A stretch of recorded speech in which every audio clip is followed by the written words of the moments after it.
to the Yarmouth Board of Selectmen workshop meeting of February 26, 2018. If we could please start with the Pledge of Allegiance. Sorry, no. Pledge allegiance to the flag of the United States of America and to the republic for which it stands, one nation, under God, indivisible, with liberty and justice for all.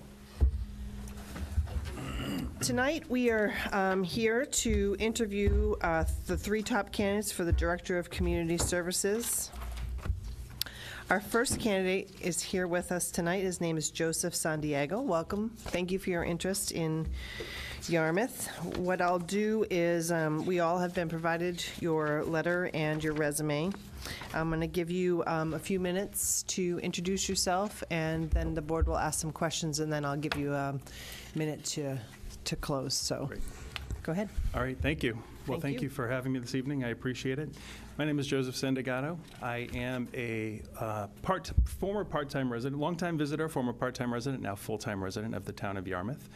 And my background is in executive leadership in the areas of strategic planning, communications, public relations, sales, as well as managing community involvement. So I'm here tonight because I am someone who has a strong desire to contribute not only to my local community personally, but also professionally.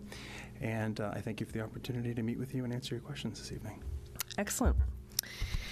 Thank you. So what we'll do is we'll start with Mark, and we'll give you, each of us will ask a question, and we'll go around probably, well, we'll see how much time we have. Right. We'll see how many we can get in, and then we'll give you the opportunity to close. Go ahead, Mark. Thank you very much. I'm obviously very interested in your resume. What is it about this position that really intrigues you or interests you? Sure. So over the past couple of decades, I've had a number of opportunities professionally and personally, as well as a volunteer, to engage in community development and forward-facing programmatic work, the kinds of things that this community services position engages with and oversees. And so the attractive part of this to me is that it not only lends well to my business skill set, that is the planning, the budgeting, the execution, but it also lends well to this forward-facing piece of the community, and that's where I do my best work, and that's my big connection to the role. Is there anything specific in terms of your professional experience or your background that might lend itself to helping understand and help manage some of the programs and services that are operating sort of under this particular department? Sure. So in my past, so I can go through some of the various connecting points. Let's start with senior services. I had the opportunity in my past as a consultant to work with a number of communities, and one large community in Worcester, dealing with senior housing, senior services development, program development, which led me to be able to work with a number of senior centers across Massachusetts. I also have had a lot of engagement in the areas of building community constituency, and I see that as something that aligns well with the senior center as well, because of course we want engagement at that level. With regard to the other areas and functions, I look at the management aspect of golf, of the rec department, of all of the various pieces within the umbrella of community services as forward-facing pieces. So I see the business side of it, I see the planning, the execution, I see the amount of work that needs to go into managing it. But then I also see the very forward-facing piece of it, and that's an area where I also shine. I've had many years of direct experience, and also through team involvement in managing, engagement for programmatic work and for service work. That's led to increases in the engagement in the overall revenue, and has been able to bolster participation. So I look at both sides of this as being equally intriguing and a great fit. That's great. One of the challenges that we're facing as a community is managing finances. Obviously, we're dealing with very difficult financial times, very challenging. We have a number of major projects sort of on the agenda, and in sort of recent months, we've taken some added scrutiny in examining the finances of our golf department. Clearly, that's an area where we need to take some added effort in finding ways to sort of better manage costs, better manage revenues, finding ways to increase revenues. Some of this has been pretty well publicized in the community. I'm just curious if you have any thoughts about how you might help our golf department deal with the challenges it's facing in terms of having to develop and generate more revenues in terms of operating that operation. Sure. So I followed the challenges with the golf department, and prior to this meeting and after my initial interview, I took a deep dive into golf not only here in the town of Yarmouth, but anywhere within a 1-hour drive of where the courses are located here in town, and had an opportunity to assess what the town offers against what the other courses offer. And so I did pull together a SWOT analysis and really looked at the very front end of it. I think that there's a lot of opportunity. I think marketing and development of additional participants really is, where a lot of this gets driven from. But I really looked at the ways in which the golf department currently engages. It seems to have experienced quite a bit of organic growth. I know that there have been line items for advertising. I'm not absolutely clear as to what those funds went towards. But I think in the current marketplace, everyone's fighting for market share, whether it's golf or it's a restaurant or, it's any level of service business. And so I think one of the ways and one of the models that I've seen employed very successfully and that I've participated in myself is one in which you, create more community investment, community involvement, building plans to bring people not only to town to experience some of the great golf courses, but also some of the other activities and amenities here in town. So I see it as a function both of business planning as well as that of marketing and working to build more community constituency that will help to drive business. Mike, we're going to ask one question. I'm sorry. We'll go back to you, Mark. It was the question I had for you, how we were going to proceed and whether we're going to ask a series of questions. Yeah, we'll each ask one question. We'll go around as many times, so that way everybody gets the time. Okay, I apologize. Sorry. No. Thank you. So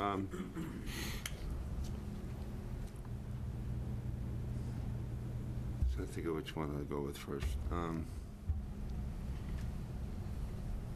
In our job description for this position, it states that an applicant should have, quote, the ability to establish and maintain effective working relationships with employees, boards, committee members, officials, and the public. That's under the heading recommended minimum qualifications, and there's a subcategory that says knowledge, ability, and skill. Here's the question. Please comment on your qualifications to establish and maintain positive working relationships with these various groups, and what particular strategies you might employ in furtherance of achieving and developing these relationships. Sure. So in a lot of ways, I feel like that was a little bit of a setup. My entire career has been doing just that. I've had the privilege of working in corporate settings, in private settings. I've worked with a number of public agencies. And in my regular and routine work, I've always worked both from the bottom down and from the bottom up, from the top down and the bottom up, I'm sorry. And so in doing so, I've been able to build the skills that are necessary to speak to people at various levels within an organization, indeed within a community.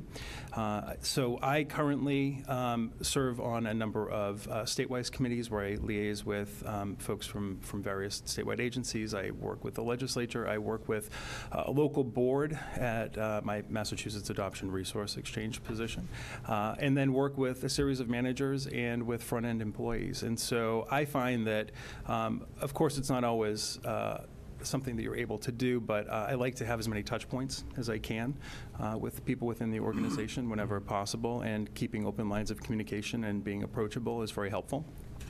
But in terms of ability, it's a demonstrated ability that I've had now for many decades to be able to work across lines of an organization, and I consider building those bridges one of the hallmarks of my success. Thank you. Norm.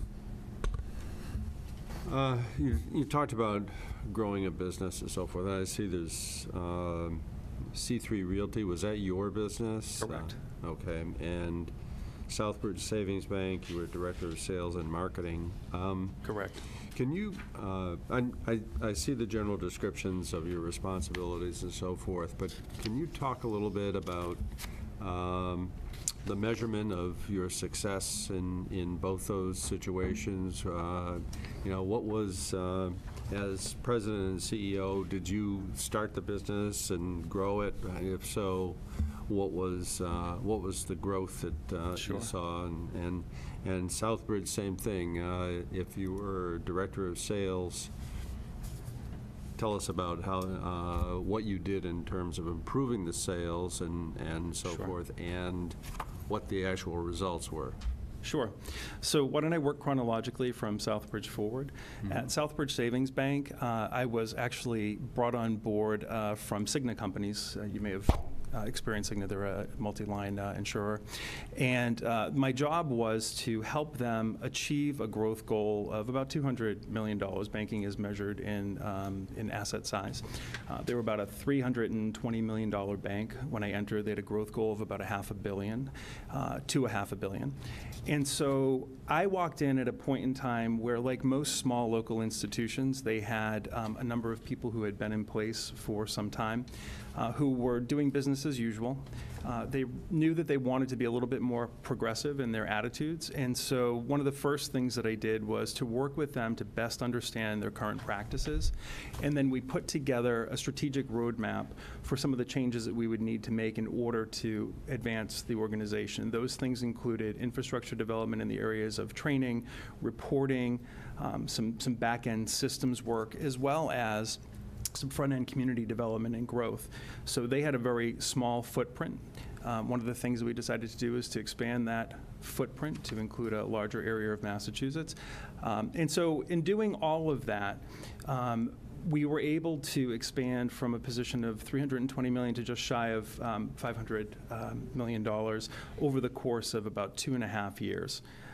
And the organization, continued along that path after I left. When I went on to start my own company, and I moved to my own company because it was a time before the economic collapse when everyone was saying, if you do something well, go and consult. And so I started a bit of a consulting business and also opened what I would call a boutique real estate agency. Started from scratch. I had been doing part-time real estate as part of my career just because I really enjoyed it. And so was able to work through, progressively work through a pretty difficult time in real estate. We focused a lot on foreclosures, estates, things that were continuing to move through the pipeline during those years. And then ultimately, at about 9 years, I decided that as my children were getting older, I was going to re-enter the workforce, and that brought me to Mare. Okay. All right. Thank you. Eric. Well, first of all, thank you for being here tonight, and thank you for your interest in Yarmouth. I'll start with an easy one. Could you please describe for us what you would consider your greatest professional accomplishment, specifically the one that you're most proud of, and tell us why that is? Sure. So I think one of my greatest professional accomplishments probably came from the work that was done at Southbridge Savings Bank. And the reason that it was one of my greatest professional accomplishments was because until that point, having worked for Cigna, I had a large team of people that I worked with. I managed a lot of assets and was able to draw upon a number of resources in order to accomplish the work that I had in front of me. Moving to Southbridge Savings Bank, I started as a team of one. And ultimately built that into a sales force of about 140 people in a very short time frame. And so the reason it's a big accomplishment was because it was the first time that I had to strike out on my own, be totally reliant upon myself, and really have to work hard to get to to meet the goals. And so that's always a proud accomplishment for me. Thank you. I have two kind of questions that go together. I'd like to know, with the town, working for the town of Yarmouth, what excites you most about working for the town? And alternatively, what you think the biggest challenge to this position is and how you would address it. Okay. Well, the first question is easy. So I love the town of Yarmouth. That's why I'm here.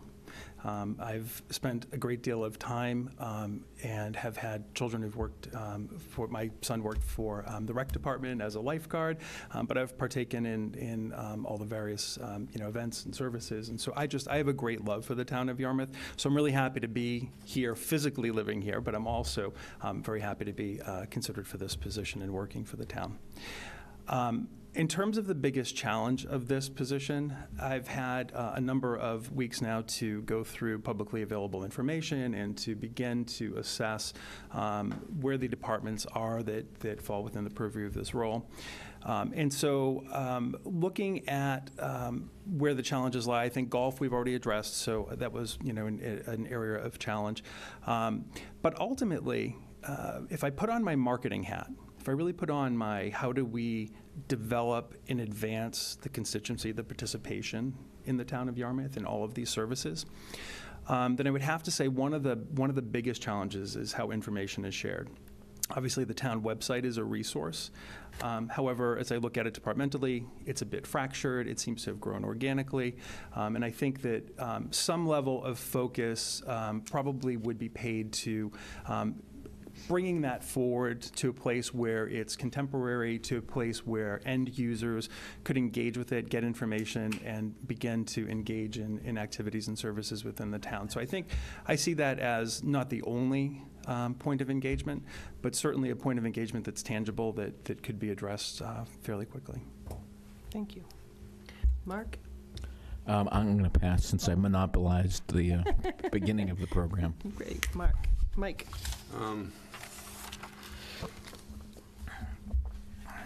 This question, I guess, goes to the door you've opened with respect to marketing. And I don't say that with any negative connotations at all. It's just that you're providing a good framework for some of the questions that I drafted in advance. So Yarmouth has adopted as its brand Cape Cod within reach. And I suppose that means that it's located in the Mid-Cape area and it's accessible to sites, events, and destinations at both ends of the Cape. But I believe Yarmouth is much more than this, that it's a destination in its own right, many positive attractions, including beaches, golf courses, community events, and a wide variety of activities. How would you develop a strategy that promotes Yarmouth as a destination in its own right? Sure. So I spoke to this a little bit earlier in developing community integration, developing some plans and some work with various businesses and other organizations in the area. I think one of the key things to do, and one of the things that seems to be most successful in towns that are re-energizing people's commitment to what they offer, lies in engaging people, but engaging people not for a singular purpose, not the town of Yarmouth saying, come to the town of Yarmouth because it's nice. Rather, come to the town of Yarmouth, stay, play, have fun, enjoy what we have to offer. And so I think it's an effort that requires work beyond the town hall, but I think it's one that would be well worth it in terms of creating investments. And so an example of that would be if we were looking to increase golf participation. And I know that you have an integrated approach with Cape Cod Golf, and that there is a bit of a come and stay and play golf, but perhaps partnerships with multiple resorts, with multiple outlets within the town might be a way to begin to build either some corporate constituency, which would without understanding whether or not you have a lot of corporate engagement right now, would be a way in which you could both increase the tourism aspect, but also increase participation in town services and ultimately, feed a bottom line. So I think there's an opportunity to really build a lot with regard to what the town has to offer.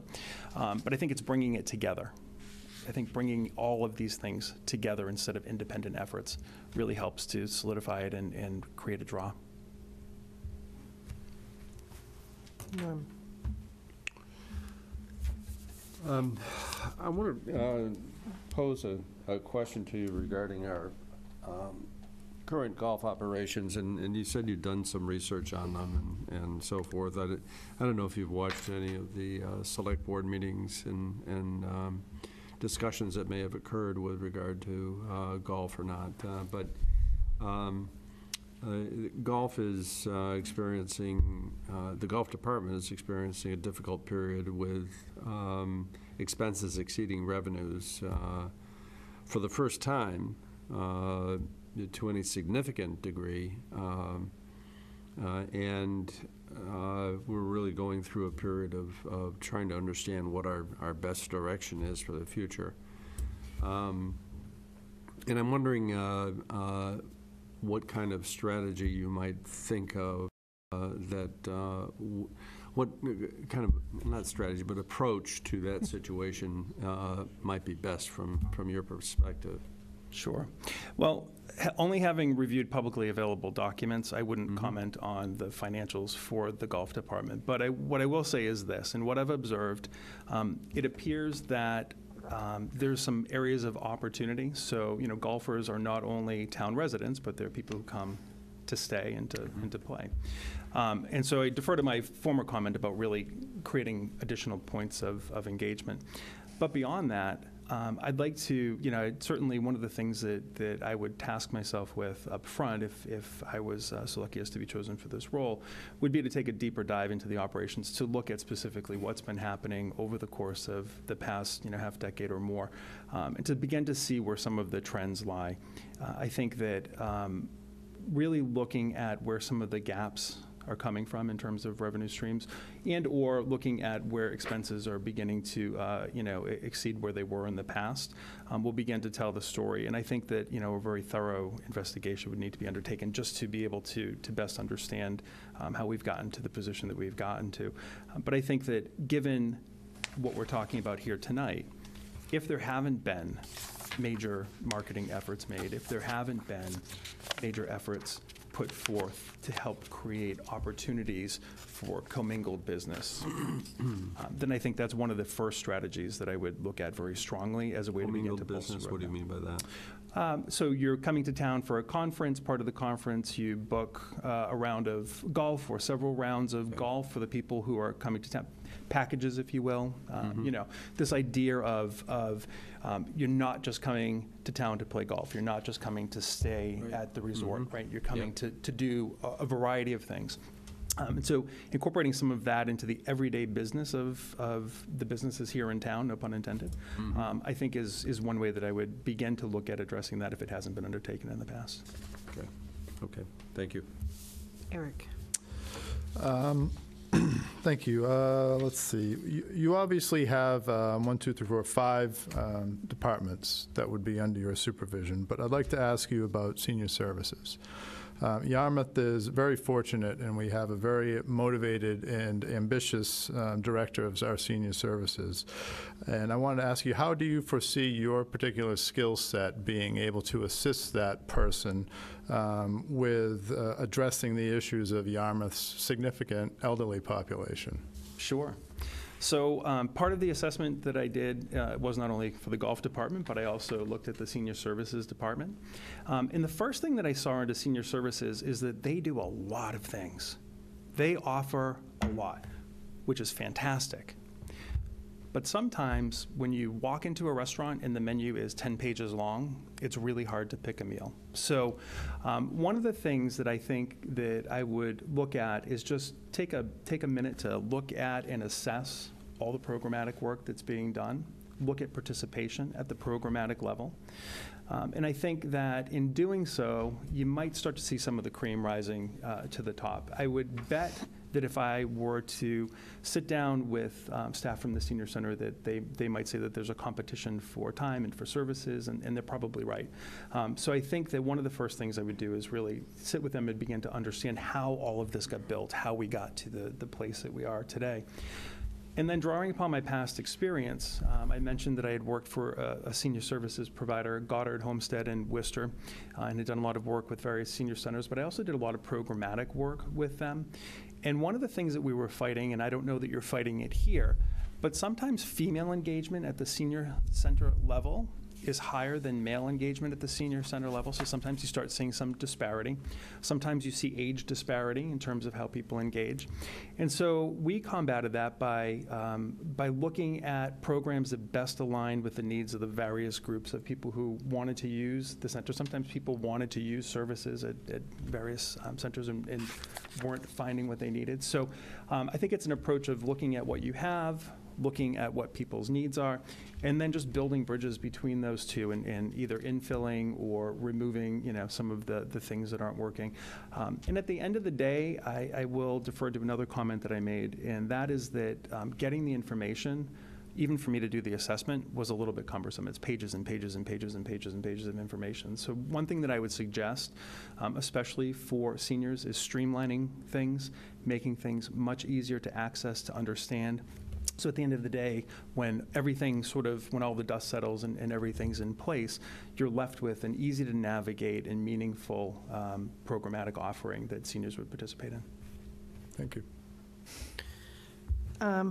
We talked about a lot of the departments of which this position would oversee. One of them that we haven't spoke about is natural resources. Do you have any familiarity with natural resources, the laws, and could just tell me a little bit about what your experience might be with that? And with that, in all the departments, I'm going to kind of put two in one. Your experience also with municipal finance and how you, any experience you might have had living within the constraints of a budget, and how you would go about making decisions. Sure. To meet the constraints that you're given. Okay. So first, let me start with natural resources. My engagement with natural resources is as an individual. I have not overseen natural resources. My familiarity is limited to the engagement that I've needed to have at various points in time, and so I do understand the sort of the scope of natural resources here. I mean, my largest engagement probably would be with some of the waterways and some of the trails and conservation land. But like with any area of supervision, there are areas that certainly from a law perspective or from the perspective of basically understanding the operations, that there are areas of strengths and there are areas of weaknesses. And so I would have to engage with the areas that had the highest priority, and I'm very adaptable and quick to understand. But there's also a number of professionals who have been working in this area for a long time, and so I think managing through that process would be something that I would be able to accomplish. In terms of budgets, I've worked in environments where I've dealt with very, very large budgets. I've worked in very constrained circumstances. I'm not unfamiliar with working through the challenges of balancing budgets, with working through trying to work through line item assessments and making sure that that everything is studied and is reported. So my budgetary experience is everything from running a household and then a small business up to and including $500 million under asset management in healthcare. So I've had varied and vast experience managing multiple budget situations. Thank you. Mark? I'm sorry, just before we go, how much time do we have for each? 1 hour. Okay. We're about the half-hour mark. Okay, thank you. Go ahead, Mark. Okay, I'll keep it to one question. It's okay. We can't let you take all the good ones. You know what I mean? Sorry. I'm sorry. One of the things that's critical to the management and to the functioning of any municipality is working with volunteers and getting them engaged and so forth. I'm just curious if you could tell us a little bit about your experience in working with volunteers, managing and supervising volunteers. Sure. Well, let me give you a bit of a historical perspective. So I've been engaged in volunteerism for my entire life. It's just how I was raised, and it's just something that I've always engaged in. So I've both been a volunteer, and over the years, going back over the past couple of decades or more, have been increasingly engaged in managing volunteer efforts at the community level and then also at the individual business level. So at the community level, I've served in a number of volunteer positions on a number of boards, economic development committees, worked through most recently coming off as President Emeritus of the DCF Area Advisory Board. All of these required the work that is so different than the work we probably do every day in paid environments. Working with volunteers is a whole different ballgame. People's investments are often varied. They have different points of connection. So it's oftentimes just finding out what people's connections are, how to best motivate people and move them through a process. On the business side, I've worked with interns and volunteers for a number of years. As a matter of fact, a large pool of people. I have about 140 volunteers that I manage right now at Mayor. They are people who contribute to our work as volunteer photographers, videographers, experienced families, media folks. And so, again, I think it's that same strategy. So it's always trying to find a volunteer's point of engagement, what it is that brings them to the table. And it's not always the obvious thing. Sometimes a volunteer who has have been a cook their whole life doesn't want to cook as their volunteer position. They might have some other interests, so it's trying to source those things out. But I think it's a different way of managing people. It's having reverence for the fact that people are investing their time and that they're investing in something that they don't have to, and making sure that you're getting something out of it and they're getting something out of it. Great, thank you. Mike? Thanks. I think you'd probably agree with me that the best way to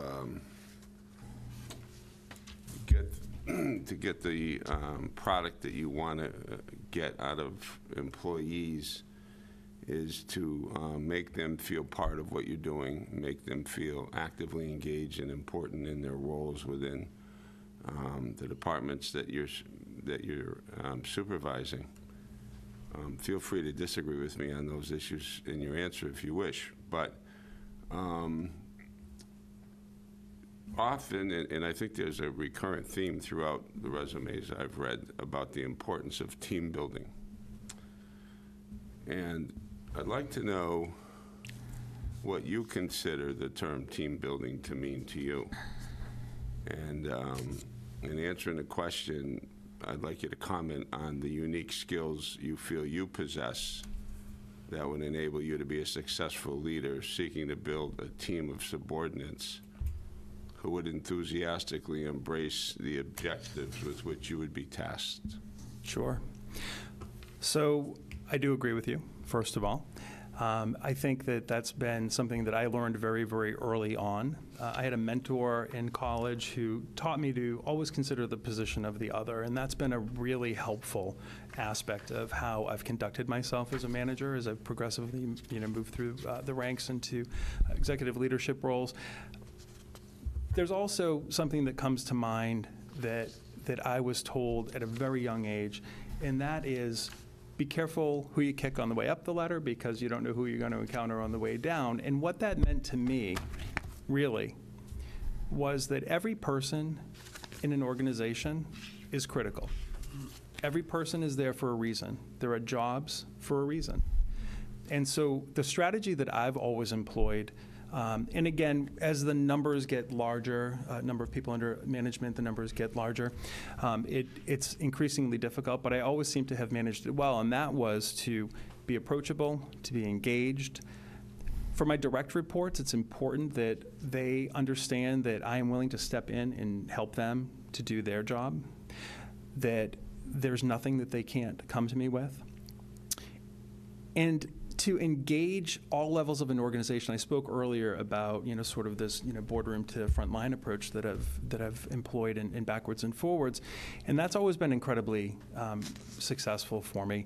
I've been someone who, in a variety of different environments, has been able to walk through any level of the organization and have a conversation with people. Listening is just so important, and I think I've probably learned more walking through and listening to people than I would have ever just sitting in a room letting it filter up through an organization. So for me, it's about engagement. Of course, time permitting and all of the other constraints aside, being approachable and available and able to engage at all levels of an organization are really what teamwork is about to me. There's a lot of ways in which you can achieve that. You can achieve it through your everyday business practices, and there's lots of trainings and courses. But for me, it's just about the everyday engagement, being engaged, being involved, listening, paying attention, and making sure that people feel valued and heard. Are you the kind of person that would teach subordinates that of the importance of their position by actually stepping in and doing the work they do on occasion as a teaching moment? I have always believed, it's funny, I just had this conversation with one of my staff members 2 days ago. I believe that in order for me to be effective, I have to be able to do the work that my subordinates do. But equally important, they have to understand, they may not have to understand how to do everything that I do, but they have to understand the importance of what I do and why it matters. And so I'm always about making those connections whenever possible. And we're not talking about doing the work for someone. We're talking about doing the work alongside someone. We're talking about demonstrating that, by way of example, I had an issue at a restaurant that I was managing when I was much younger. And I was the senior manager, and I had probably 14 people under me. And there was an issue in the restroom. And everyone was busy, and I happened to have a free moment, and I went and cleaned the restroom. I didn't think twice about it. It was just, I was the best guy to do it at the moment. That one moment taught me so much about why it's important to not let yourself get in above your head and think that you don't have to engage. And so I carry that forward. That's a really basic example. But in everyday life, that's how I conduct myself. Thank you.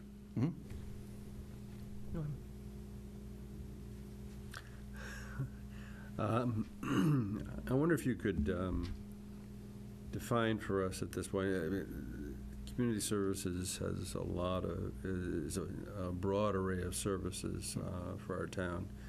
Can you convey what the current mission of community services is in our town, and as best you understand it from your reading and so forth?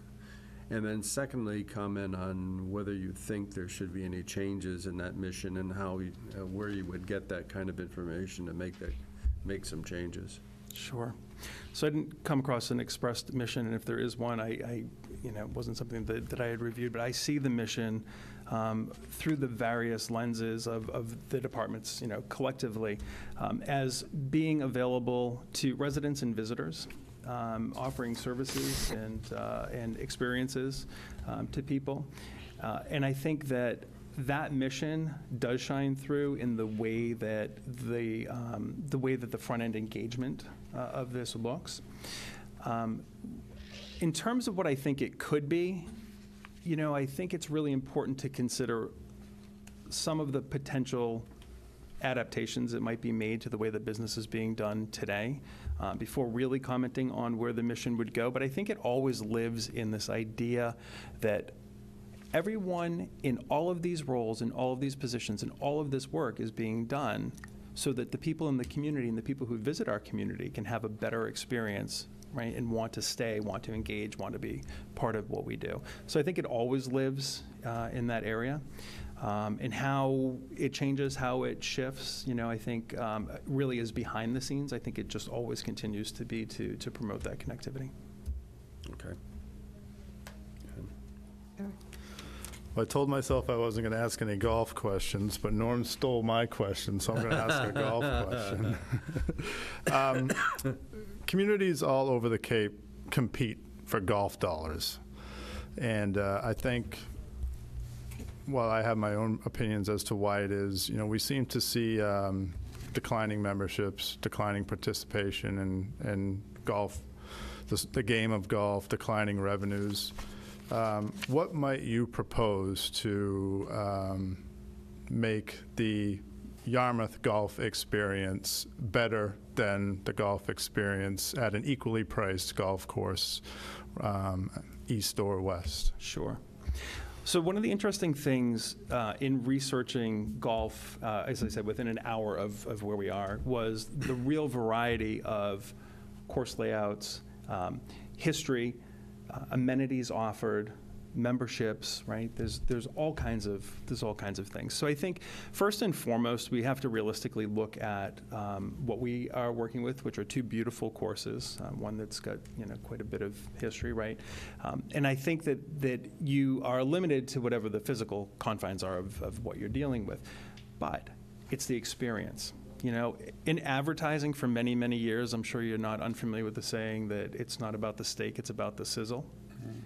And I think that, I have to always put a marketing hat on first with this because, again, I haven't gone deeply into the budget. It's only what's publicly available. But as I look at it, it's really an question of engagement. How do you engage people? How do you, so I spoke to some of that earlier. But I think it's really about finding that sizzle. I think it's really about finding and making that sizzle what leads the efforts in the golf area. So could that be something like, so the restaurant is available, serves, basic fare, if you will. Other golf resorts, other golf clubs may have more extensive menus, may have different hours of operation, may engage differently at that level. So you've got, golf itself, and then you have amenities. And what are the amenities, right? So one of the amenities is that you've got the grill. And so it's building on this. But I think the thing that really comes to mind the most is the way in which golf gets integrated into the other areas of development here in the town. As all of this is rolling forward and as these, community development efforts are moving forward, I talked about sort of this integrated, work. I think it's just important to really make sure that whatever we think the sizzle is out there and that we attract as many people to it as possible. I know it sounds really simple, but I think at the end of the day, the only way to increase participation is to convince town residents who previously, had been members to renew memberships, increase membership at that level also for new golfers and find ways to, there's this idea that you generationally enculturate people to things, right? So this idea that you get young golfers on the course and then they grow up to be golfers who then, play on their own and then have kids and, this multi-generational approach. And then on the other side, it's tourism, right? So it's just that tourism connection piece and making sure that we explore all options and do the best job that we can plugging into the tourism on the front end that can help to drive revenues as well. Thank you.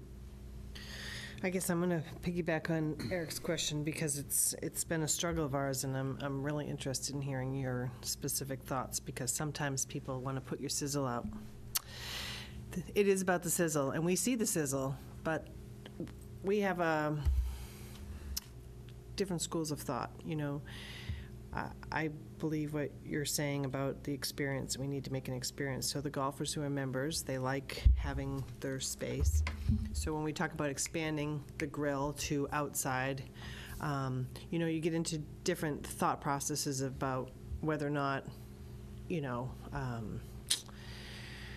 you can expand it and not intrude on the golfers that are there trying to golf, or, are you there for money? So I'm really interested in hearing what you say specifically about expanding that and how you deal with the public, really, when you go through this process, because it really is a process in the public of changing, and not just in that, in golf. I'm thinking about some of the challenges we've had in some of these departments, and one of the things that was brought to us about a year ago was the possibility of having a senior day program. So starting a program like that, and the different schools of thoughts, and really the engaging the public with pushback, for instance. Give me an example of how you might handle a process like that of change. Sure. So incredibly familiar with change. As I've explained in some of my roles, I've been in positions of great growth, and with great growth comes great challenge around managing change. So there's a couple of things. The first thing I would say is this. it's hard. It feels like from our conversations during my prior interviews and my conversations with all of you that the town of Yarmouth in the area of community services is at a point of inflection. It's at a point where things need to change in some areas, need to at least be assessed and looked at and thought about. When you start to make change, there's always resistance. So the way that I typically deal with resistance is I'm incredibly proactive and thoughtful in my approach. As I said, I've done decades of strategic work, and one of the very first things that you think about when you're making a dramatic change is the impact. So I think you get out ahead of it as much as you can by creating either a public awareness campaign, by doing work with specific groups of opposition if they are such. But you look at where you think you're going to have the greatest opposition, and then you write your initial launch plan to that point. From that point, you do have to pivot at some point, right? So you typically work through change in a way that requires you to address people's apprehension with change, and then you begin to move people through the change. The way that I've always done it and the way that I think is most effective, let me give you an example. At Mayor, we just kicked off our new website today. It's been a 5-year process that they were in long before I got there, and I'm pleased to say that with a lot of effort, we moved to a totally different position. What this website did was increase the capacity for people to be able to self-serve in terms of looking up potential engagement with a child. It allowed them access to forms, resources, connections directly to our staff that previously were not available through the web. In essence, this created this amazing opportunity for people to connect. But what they potentially saw was that things were being taken away from them, right? The way that they were doing things, the old way of doing things, was what people were accustomed to. And so what we did was we started a year ago, and then again 6 months ago and 3 months ago, talking about all the positive aspects of the change. And as people pushed back, we learned and we adapted the messaging over time to continue to address the change until we got to the point where most people were comfortable with the change. And we've got a constituency of about 15,000 that we work with. I wasn't sure at the end of the day if we had gotten all of the talking points right. But a couple of days into this, I think we did. Very little resistance, very little pushback. The only questions that we're getting are really about function and how to work in the new environment. So that's great. So I take that and I carry that forward to golf, or I carry that forward to senior services, or I carry that forward to any of the departments. Thinking about what the change is going to mean is probably the most important piece of all of the planning, and trying to work through all that impact. But at the end of the day, if a decision is made to advance the revenue stream for golf, for its own sustenance, then the argument really is that if you don't do it, then there's no golf at all, right? So some things are very, very fundamental. So I can see where people might have resistance. They like the way of doing things. I could think of 100 reasons why having fewer people on the course is nice. But at the end of the day, if there aren't more people on the course, if what you like about it is that there's no one there, and if no one there means you can't have a golf course, well, then nobody wins, right? So it's working through some of that logic. Thank you. Mark? I don't have any more questions. I just want to thank you for being here and taking such an interest in the town. And obviously, I'm very impressed with your work, particularly in the adoption area. It's an area where I've had some experience at the congressional level, and your organization does remarkable work. So thank you for what you're doing. Thank you for being here. Thank you for your time. Mike? This last question I'll ask you, I think probably blends in with a closing statement you may wish to make. You mentioned with senior services you can have too many items in the menu, and I say this tongue-in-cheek. I think the same's true for resumes sometimes. We get inundated with bullet point after bullet point after bullet point. Resumes get you here, but the purpose of the interview is for us to assess, what kind of an individual we're talking to, and what the skill set is, and how that person may fit into this organization, and particularly be able to do the job that's being advertised. So I want you to help me boil down the bullet points on the menu. And I'm going to ask you if you could piece your resume together for me so that I could have a good, clear understanding of the 3 most important skills you possess that you feel will enable you to be successful in this position. A, what would they be? And B, how do you feel they would assure success for you in the job? Sure. So I think if we boiled all of it down, at the very top of that list, my first bullet would be leadership. I've had the ability and opportunity to work through a number of challenging environments, and that's really allowed me to build a great skill set. I've already spoken to you a little bit about my philosophy on teamwork based upon your question. The other bullet point that I think the bullet point that I would put next is around this idea of communications and marketing, this ability to message and connect people to what it is that you're offering in a way that's meaningful and impactful and drives the bottom line. And then I think the last bullet would really be around community engagement. There is nothing that I've done, there is no industry that I've worked in, there is no time in my life where without community involvement, without community engagement, I've been able to effectively do my job. So those really are the 3 areas that I think I would highlight for you. Thank you. Norm? Back to a nitty-gritty question.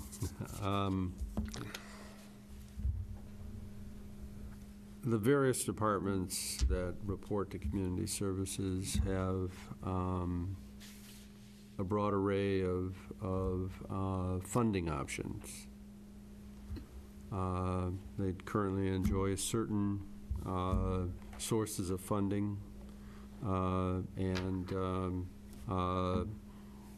sometimes look outside of the town for funding. Can you describe your what you view as the priorities of funding for the various departments, golf, libraries, natural resources, senior services, and recreation? What are the priorities of funding and how you would go about maximizing those? Sure. Well, I think starting with the 2 enterprise funds, looking at golf and looking at rec, obviously, and I don't mean to just be this broken record, but I think this engagement piece, right? There's so much of those departments that just live in people wanting to participate. So I think that that's really a priority for both of those areas. And then when you get into the other areas, I think without really looking line item by line item at the funding arrangements, I think what becomes most important is sustainability. So if there have been continuous streams of revenue, that paying attention to where those streams come from, and then looking for new sources of funding, being out ahead of the curve and looking at where where funding may run out at some point in time, and looking for new revenue streams is the thing that would rise to the top at that point.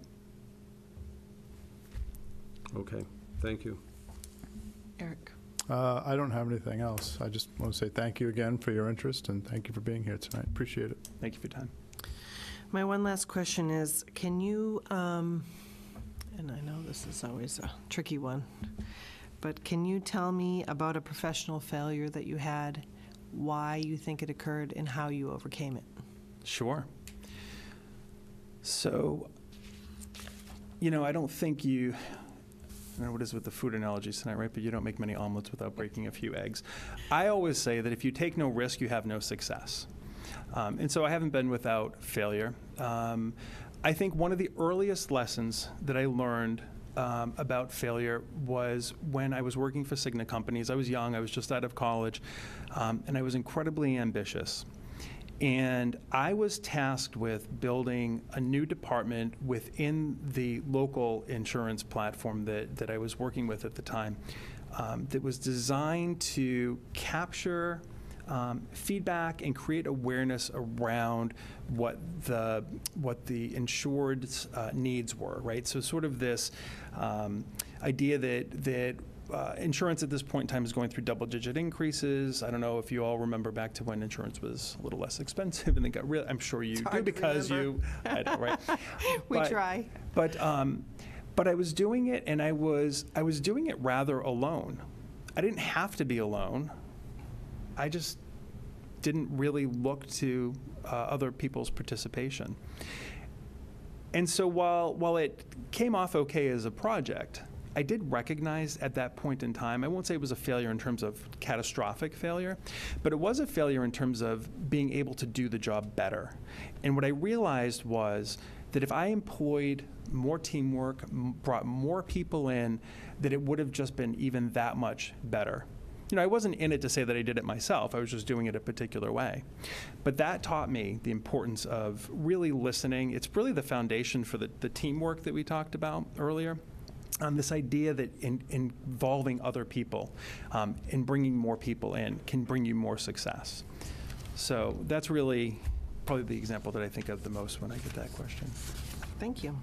Thank you for your time. We'll give you a few minutes to give some closing remarks. Sure.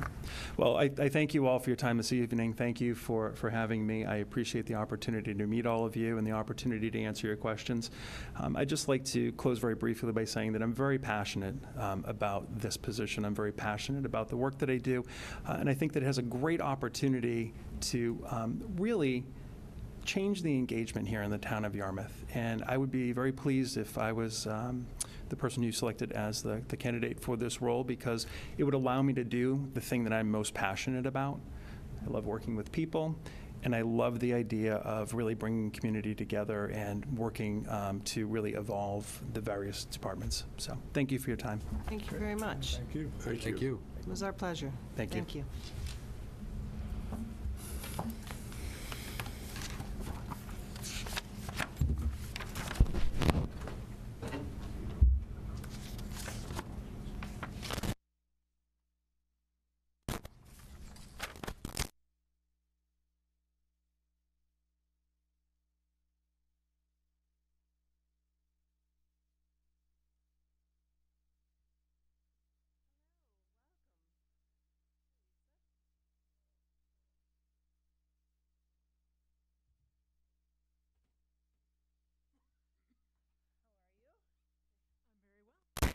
Well, thank you very much for your interest in our community and for coming tonight.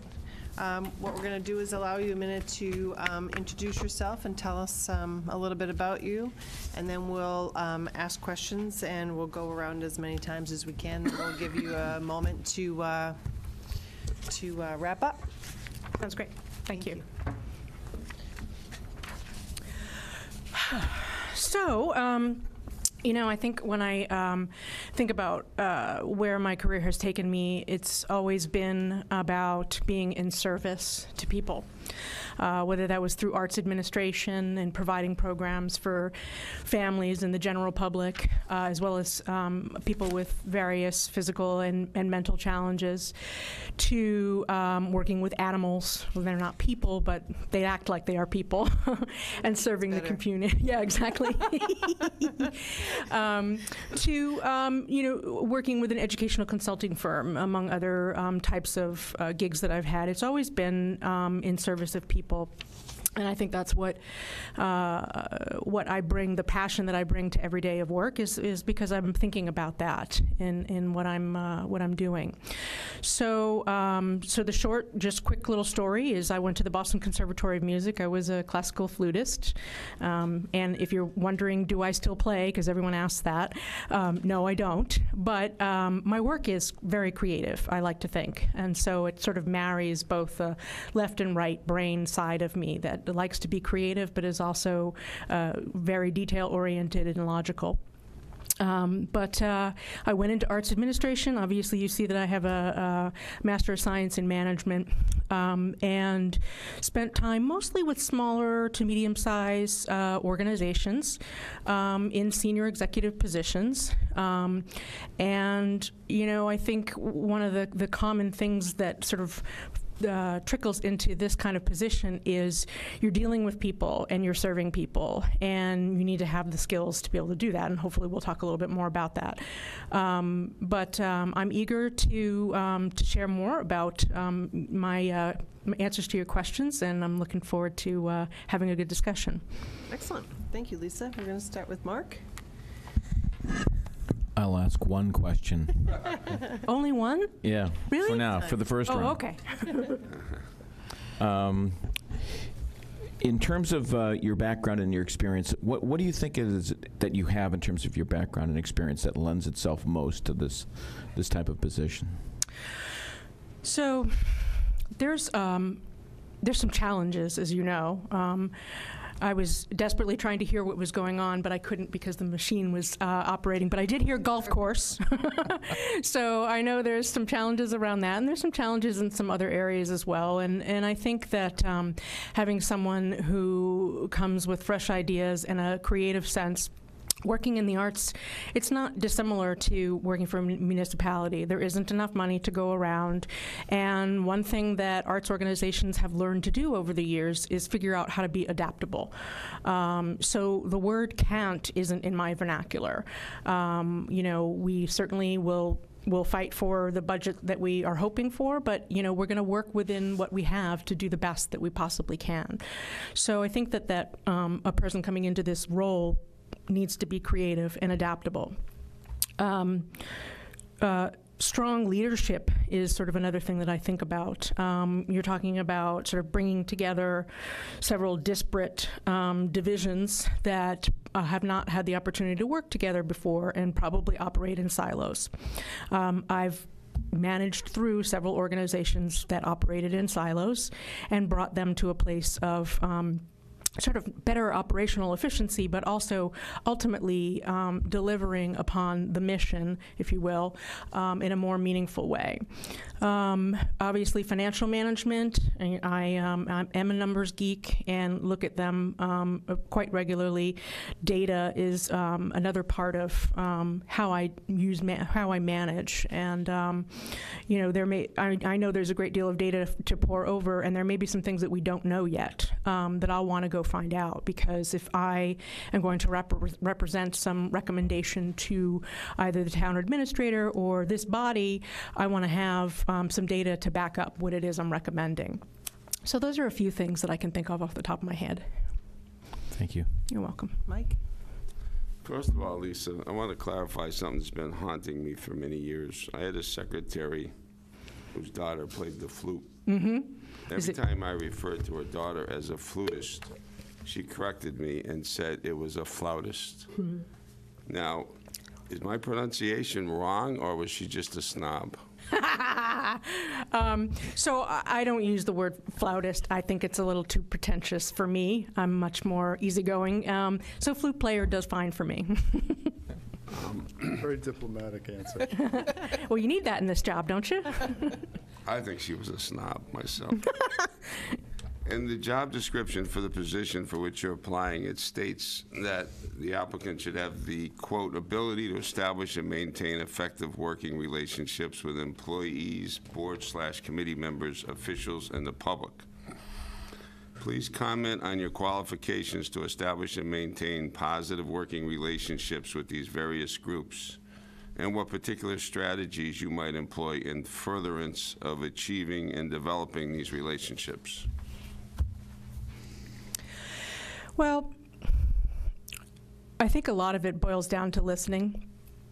On the staff level, on the community level, all across. I think we as a society are so digitized that we forget exactly how to communicate as human beings.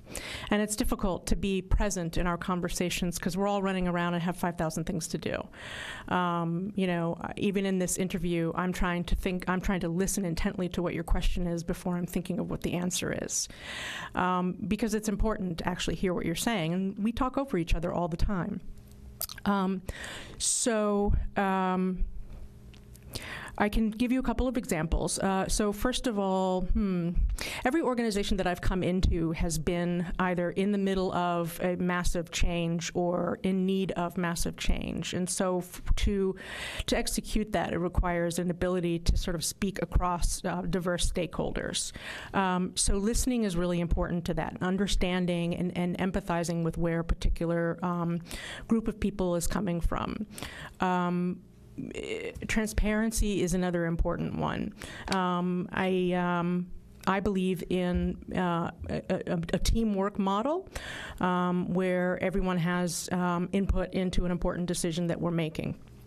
At the Boston Center for the Arts, I dealt with quite a diverse group of people, both on the internal staff, artists who we rented affordable rent for space, artist studios and theaters and that sort of thing. We also dealt with commercial leaseholds, so a different type of business that we worked with, as well as the public. And I don't know if you're familiar with the Boston Center for the Arts, but it's a city block-wide sort of array of mostly historic buildings and a public sort of plaza, if you will. We had abutting residents to address who had some real concerns with the way things were prior to my arrival there. And again, the way to solve that was simply to listen to what their concerns were and act upon it in a way that was appropriate. I've had to deal with various levels of municipality, not only on the town level, but also in the city of Boston. And I might have joked to Dan and the others, if you can handle the South End Historic Commission, you can be before any of them. They are very tight and strict about how things go. So, I think it's mostly about listening and understanding, and then applying that learning in a meaningful way. Norm? Lisa, I'm intrigued by your resume. Part of what intrigues me is the transition from being involved in an artistic endeavor, flute performance, to being involved in management and specializing in nonprofits. Can you tell me a little bit about that transition from when you went to Boston Conservatory to the Leslie School of Management? What were you thinking? Why did you make that transition? Yeah. And what was your motivation? I think I alluded to it a little bit earlier, that I really do feel I'm 50-50 left brain, right brain, and that's partly my father was an engineer, and then I don't know where all of this creative, artistic stuff came from, because my parents used to say that the only thing they knew how to do was turn on the stereo. But somehow I have that sort of creative part of me. And honestly, I felt I could have had a fine life performing for a decent orchestra somewhere and probably teaching at the college level, and that would have been fine, and that's very good for some people, but I felt something was missing. And literally, to be honest with you, Norman, somebody said to me, hey, you would be really good at arts administration. You should check it out. And this was around a time when for the longest time, arts organizations were primarily run by artists who were trying to do the business of an arts organization, who weren't trained with standard business stuff like financial management and marketing and how to fundraise and things like that. So across the country started to pop up different university programs. And so Leslie College, it's a university now, but it was college back then, had a program that was coming into being, and it's basically an MBA with a specialization in nonprofit management. And I, got my first gig and started to roll with it, and I felt, I think a lot of it honestly had to do with having a really good first experience where my partnership with the artistic director was very mutual, it was respectful, we had fun, and we got the work done. And that was a great way to dive into arts administration. Okay, thank you. Mm-hmm. Eric? Good evening. Good evening. Thank you for your interest in Yarmouth, and thank you for being here tonight. Start with an easy question. If you could pick one professional accomplishment that you are most proud of, what would it be and why?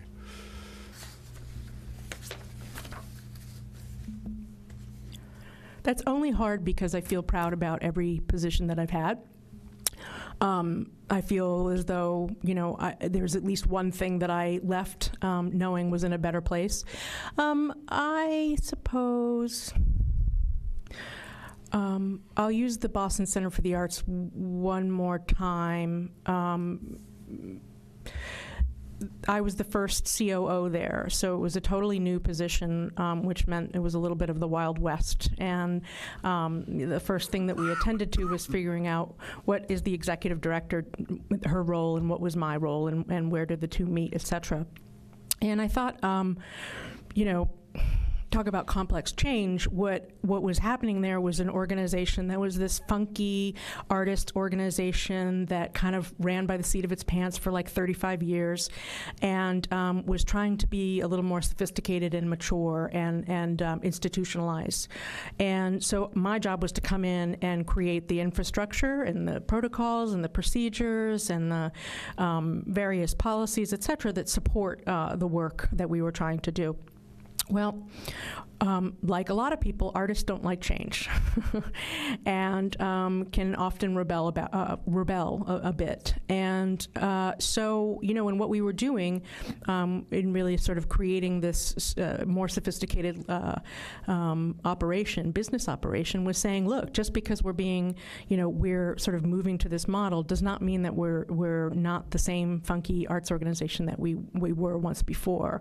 To give you an example, the tenants of the artist studio did not like that we were now making them sign lease agreements, and that in that lease agreement included things like you actually have to pay us somewhat regularly, and and if you don't, these things will happen. But what I think they found in practice was a business office that understood that somebody might not be able to pay their rent now, but they're in the process of selling a big piece and they'll be able to catch up. Things like that we were able to be adaptable. I feel proud of taking some organizations from almost ruin to something pretty spectacular. One organization in Foxborough was funded by primarily what we call in the business angel donor, right? And the angel donor was no longer able to provide the angel funds to the level that he was doing before. I came in as I think a general manager was my original title, and started looking at the finances and realized that they were actually going to be out of business in a few months. It was the fall, and they were going to run out of money and resources by the end of December, which they had no idea. So I went before the board, and we had a conversation about what I had found, and they said, so can you fix it?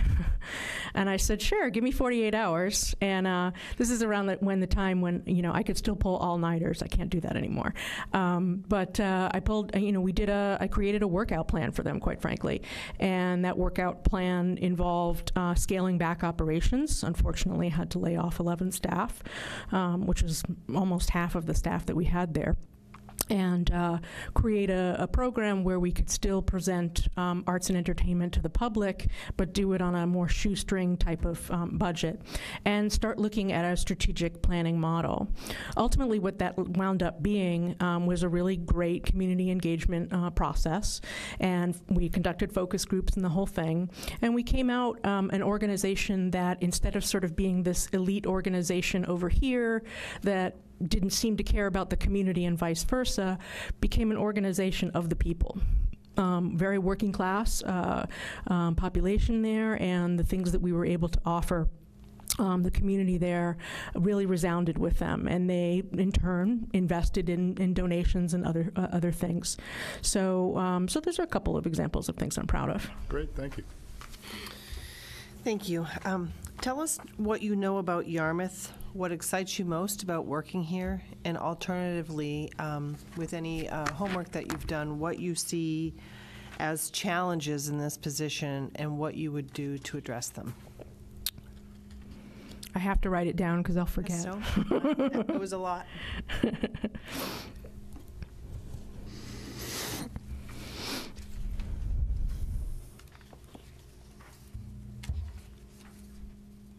So I think some of the things that I know about Yarmouth are not that dissimilar to Provincetown, even though that might sound crazy. I think many of the communities, particularly those that are mostly seasonal and operate on a great deal of tourism business, have a real mix of constituents to deal with, and that it's ever changing.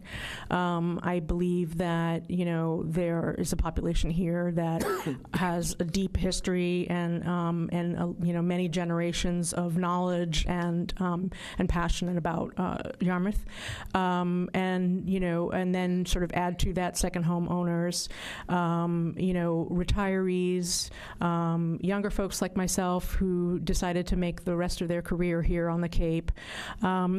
There's a real sort of diversity of people, so therefore there's a real diversity of opinions, and I'm excited to work with any number of those types of people.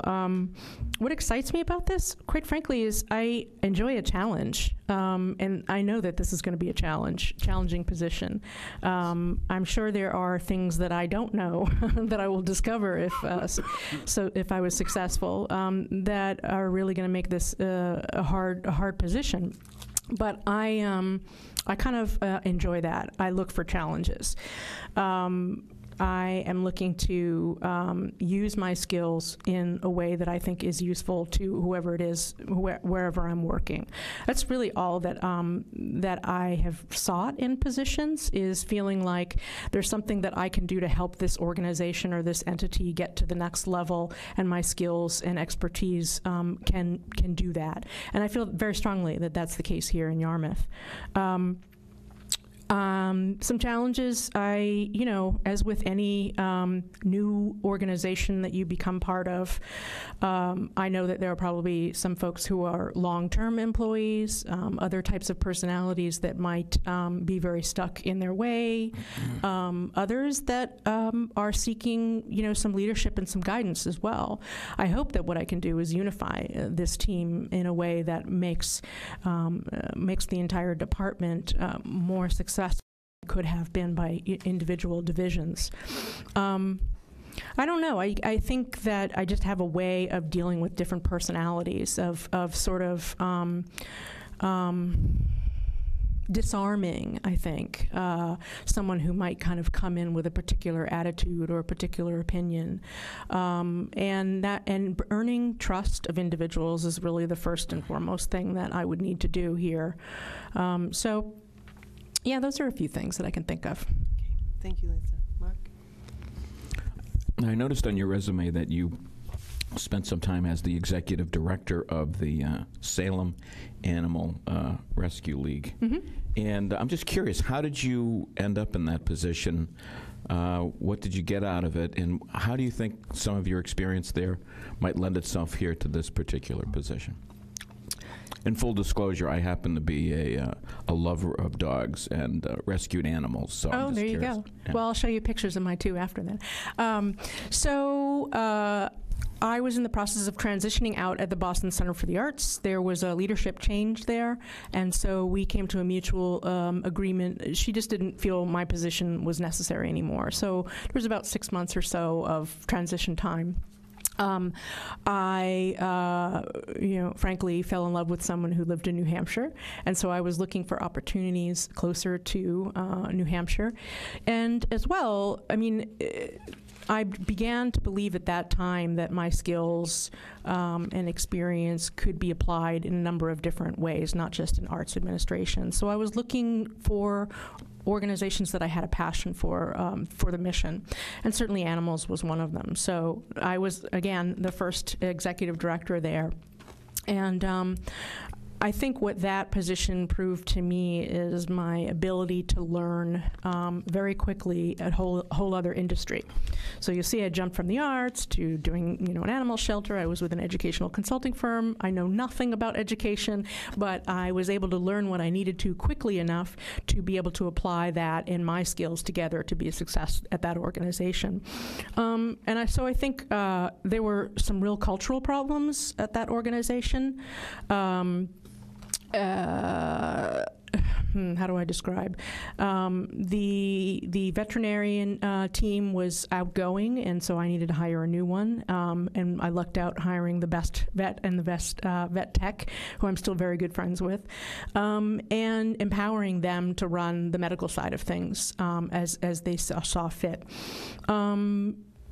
I think we did a lot to elevate the reputation of the organization. It had some challenges as well. Without speaking more detailed than I should, there was a hope to build a new facility. They operated out of trailer parks, not the most glamorous job I've ever had. But they had hoped to build a new facility that was going to cost, I don't know, I'll make it up, $3 million, and they had at least one lead gift pledged, and unfortunately, through it might have been around the economic downturn. I can't remember what year or so, but this lead gift he needed to renege, and really what the problem was is. The homework wasn't done before announcing a capital campaign, in that you need to know that you have a decent shot at being successful before you do that. And an organization with donors of mostly people who gave under $100 was not quite enough to have a successful capital campaign that raised $3 million. So I had to sort of deal with the unraveling of all of that, coupled with the fact that their financial reporting lacked some accuracy, and it ultimately wound up being that they couldn't quite afford the level of staff that I was, and we went separate ways. But I think there's a lot there that I learned about people and restructuring and that sort of thing. Thank you. Mike. Lisa, in your cover letter to Chris Dwelly, dated December 11, 2017, that accompanied your resume, you said, quote, "I'm an operations expert with broad knowledge of the best practices in business management." Mm-hmm. And then in the interview, you talked about the several disparate divisions which operated in silos in the past, these five areas that are going to be consolidated into this particular department. And you also stated that you wanted to unify the team. Can you tell me how your background in operations, in your operations expertise, can prepare you to do these things? Mm-hmm. So first and foremost, we need to have a clear set of goals and objectives to achieve those goals. And I think as I was looking over, each of these division areas, there's this one thing in common, which is that these are about services to and for the community, and both visitors and residents alike. And so there isn't. What I'm trying to say is I think there's more alike than they even know I'm sorry, I'm tripping over my words. I'm trying to say there's more commonality than... Yes, that's what I am trying... Thank you. You answered that very well. Yes, that finding that commonality, I think, would be a first step. And then helping to shape the goals of the larger department. I'd like to see us work as one. And that's going to take some time, but I think, my first exercise with folks is really going to be about what are the goals that we're trying to achieve here. And to speak about goals for a moment, I mentioned data earlier. Goals need to have need to be measurable. So the way I teach outcomes to people is, if the answer to an outcome is yes or no, then it's not really an outcome. An outcome is about sort of moving the lever from one point to another. And so what is that target? What are we actually trying to measure that will tell us that we've achieved that outcome? So it's basically coming up with a mini business plan, or a mini strategic plan, if you will, because as human beings, we need to know what's expected of us and where we're going. And I think challenges in the workplace, both in terms of conflict, lack of accountability, and ultimately lack of impact, sort of boil down to situations where folks don't know what is expected of them, and where we're going, and what their roles are in achieving those things. So those are a few things about silos that I can discuss. Obviously, there's differences between each of those areas, but I think we can create a really vibrant team.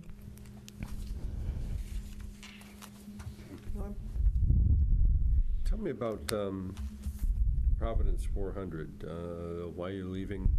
It's a relatively short duration. So it's a unique situation there. A group of well-meaning volunteers wanted to organize around commemorating the 400th anniversary of the Mayflower's first landing in Provincetown. I almost said Providence, but Provincetown. That's okay. And so there's a lot of excitement around that, and a lot of pride in ownership, and an inferiority complex that Plymouth gets all the attention and Provincetown doesn't. So what was asked of me was really to create an entity from nothing that would be poised to commemorate the 400th anniversary, but also be an entity that would provide an economic and quality of life impact well beyond that. That this wasn't like some commemorations that you have your special events and then you're done. That they really wanted this to continue on being of benefit to the community, which I was really excited about. And honestly, there are plenty of people in Provincetown that know how to throw a party, and so if they were looking for someone just to do an event, there was probably other people that they could have looked toward. So I was excited about that prospect, and created through a series of in-depth understanding of the community. Also, we're new Cape residents, so there was a lot that I had to learn, not only about the Cape, but also about Provincetown in particular. And so I spent a lot of time talking with folks and interviewing folks, not only in Provincetown, but across the Cape, and also with the other partners that are working on this internationally, including a group, by the way, from Yarmouth. There's a Yarmouth 2020 group that I met with and had some good conversation with. So all to say, we had a big public kickoff event in September, and it turned out that that the vision for what we were doing was not what a small group of people wanted to do, and this small group of people decided not to continue my contract. That bums me out, to be honest with you, because I thought that we had a really good thing planned, and that there was a lot of community excitement around that, but unfortunately, it just wasn't meant to be. Okay, thank you. Thank you. One of the divisions that will be under the Community Services Director is that of Senior Services. Yarmouth is very fortunate to have a very motivated and ambitious Senior Services Director who does a tremendous job with Yarmouth's significant aging population with limited resources. How do you foresee your experience being able to assist that person with accommodating Yarmouth's elderly population?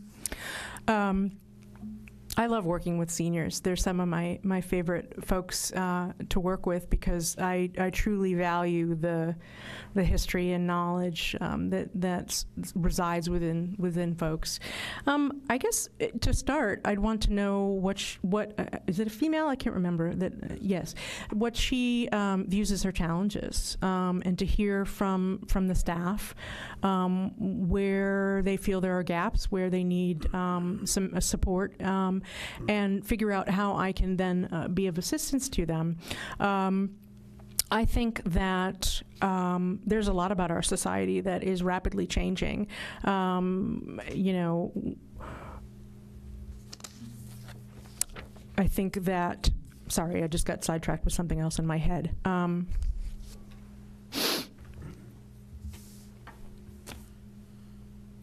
I think that seniors are more active than they've been, and that oh gosh, why am I stumbling? Sorry.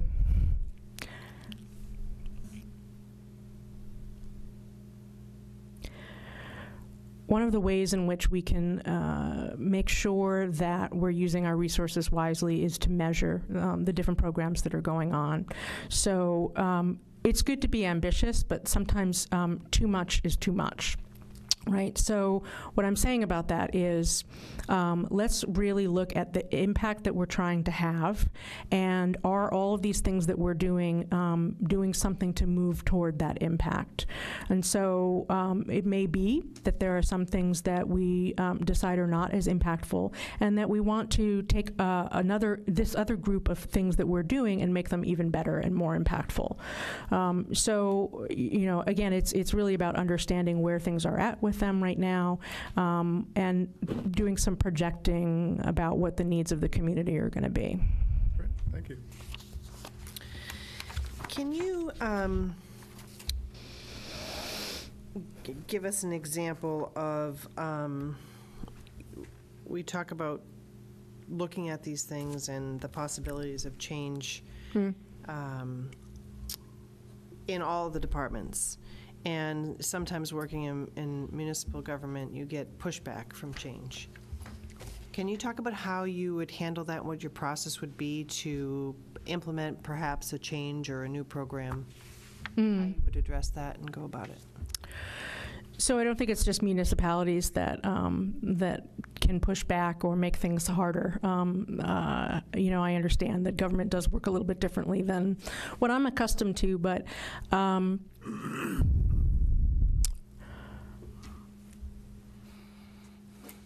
I think that that people can accept change more easily when they feel that that change has been something that's been thoughtful, that there's been the research necessary, the proper input from the right people to come to whatever that change is. And so that change can be obviously in personnel, it can be in program, it can be in a number of different ways, but ultimately when it comes down to it, if a decision is made to do something differently or add something or what have you, that it's a process that feels inclusive and transparent, and that's the best answer that I can think of for that. You know, I'm a change agent, I'm used to having to deal with situations that are challenging, either personally or professionally, in that way. And you know, it's I think the hardest thing is that it takes time, right? And I'm pretty ambitious myself, and want to see change and movement happen at a particular rate, but understand that it takes time. And with significant change, it requires significant communication and buy-in, et cetera.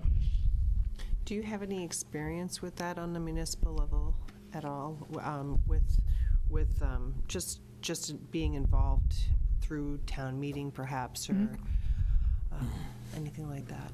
As it regards change?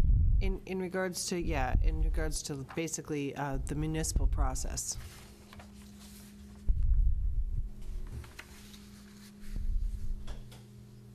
So in general, the municipal experience that I have is on this side of the table. And in some cases, it's been about historic commission or other things like that. That we were requesting a significant change on the outside of a building or what have you.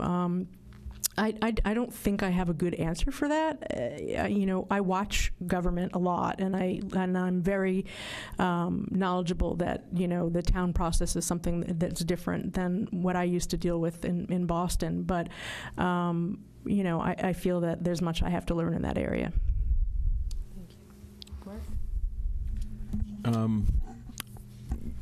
What do you think over the course of your career has been your greatest accomplishment?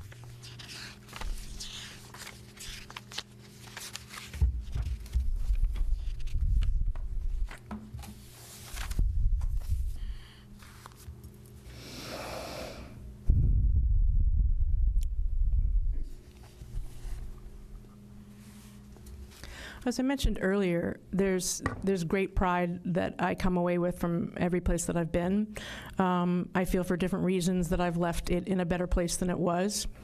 Probably the more significant ones would be at the Boston Center for the Arts, where that position and the whole way of operating really set it up for its continued success. And I like looking back and seeing how things are going now, and they're going terrific. And I think a large part of that had to do with the role that I played there and the institutionalization that we were able to put into place.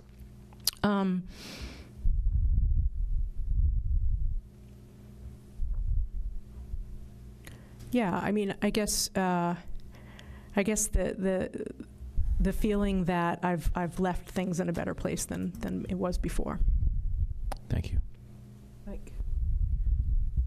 Lisa, I'd like you to take the bullet points in your resume, and I don't ask this question specifically of you. I've asked it of the prior candidate as well, and translate it into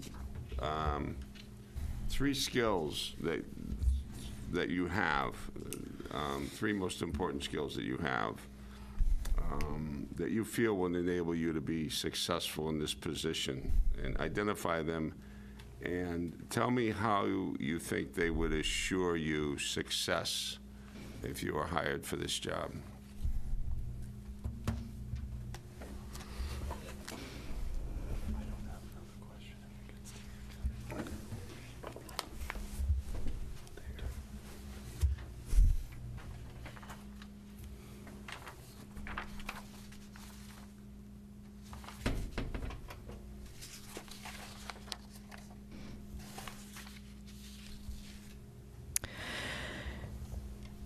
So I would say that all positions required somebody who was a big picture thinker, a strategic thinker, as well as a detail-oriented one.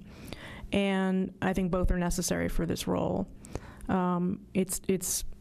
There are days when you have to be both and switch back and forth an awful lot and have that big picture in mind, but also to understand the big picture enough to know how that should manifest in how the division or the department operates. I would say being able to see the moving parts, how things fit together, both within this department but also as a whole, and what our role is within the larger town staff. Communications and marketing is another area that we haven't talked about much, but I think will lend itself to this position. There are questions I have around how the golf course markets itself, how the restaurant markets itself, and so forth. And I'm very curious to see if there are ways in which my background in marketing can lend to some improvements in those areas. Communications, moving pieces. So I think those. Well, and I'm also fun. It doesn't sound like it in this formal setting, but I have a good personality and like to have fun. I work very, very hard, and I expect those that work with me to work very hard. But it's not a miserable place. We have a good time. Thank you. No. I have 2 questions of my own, and Eric ceded his time, so I have a 3rd question as well. Wow. All right, bring it. Lisa, you touched on golf, and I think certainly our community is experiencing some challenges today with our golf courses. We have some beautiful courses, and for the first time, we're projecting a very significant deficit for the next year. And just wonder, what your thoughts on that challenge are, whether we should be taking a hard line and saying, well, the residents have to kick it in. That's the way it is. Or should the taxpayers as a whole kick it in? What I meant by residents, resident players. The members. And we've got about anywhere between 800 to 1,000 players. And we're projecting a $350,000 deficit. So that's quite a bit of money per player. That's not going to go over very well. And they currently pay about $850 a piece. So, if they had to kick it in, it'd be another $400 a piece. But talk to me about what you think might be your approach to trying to understand and solve that situation. I think that the solution is probably a multi-pronged one.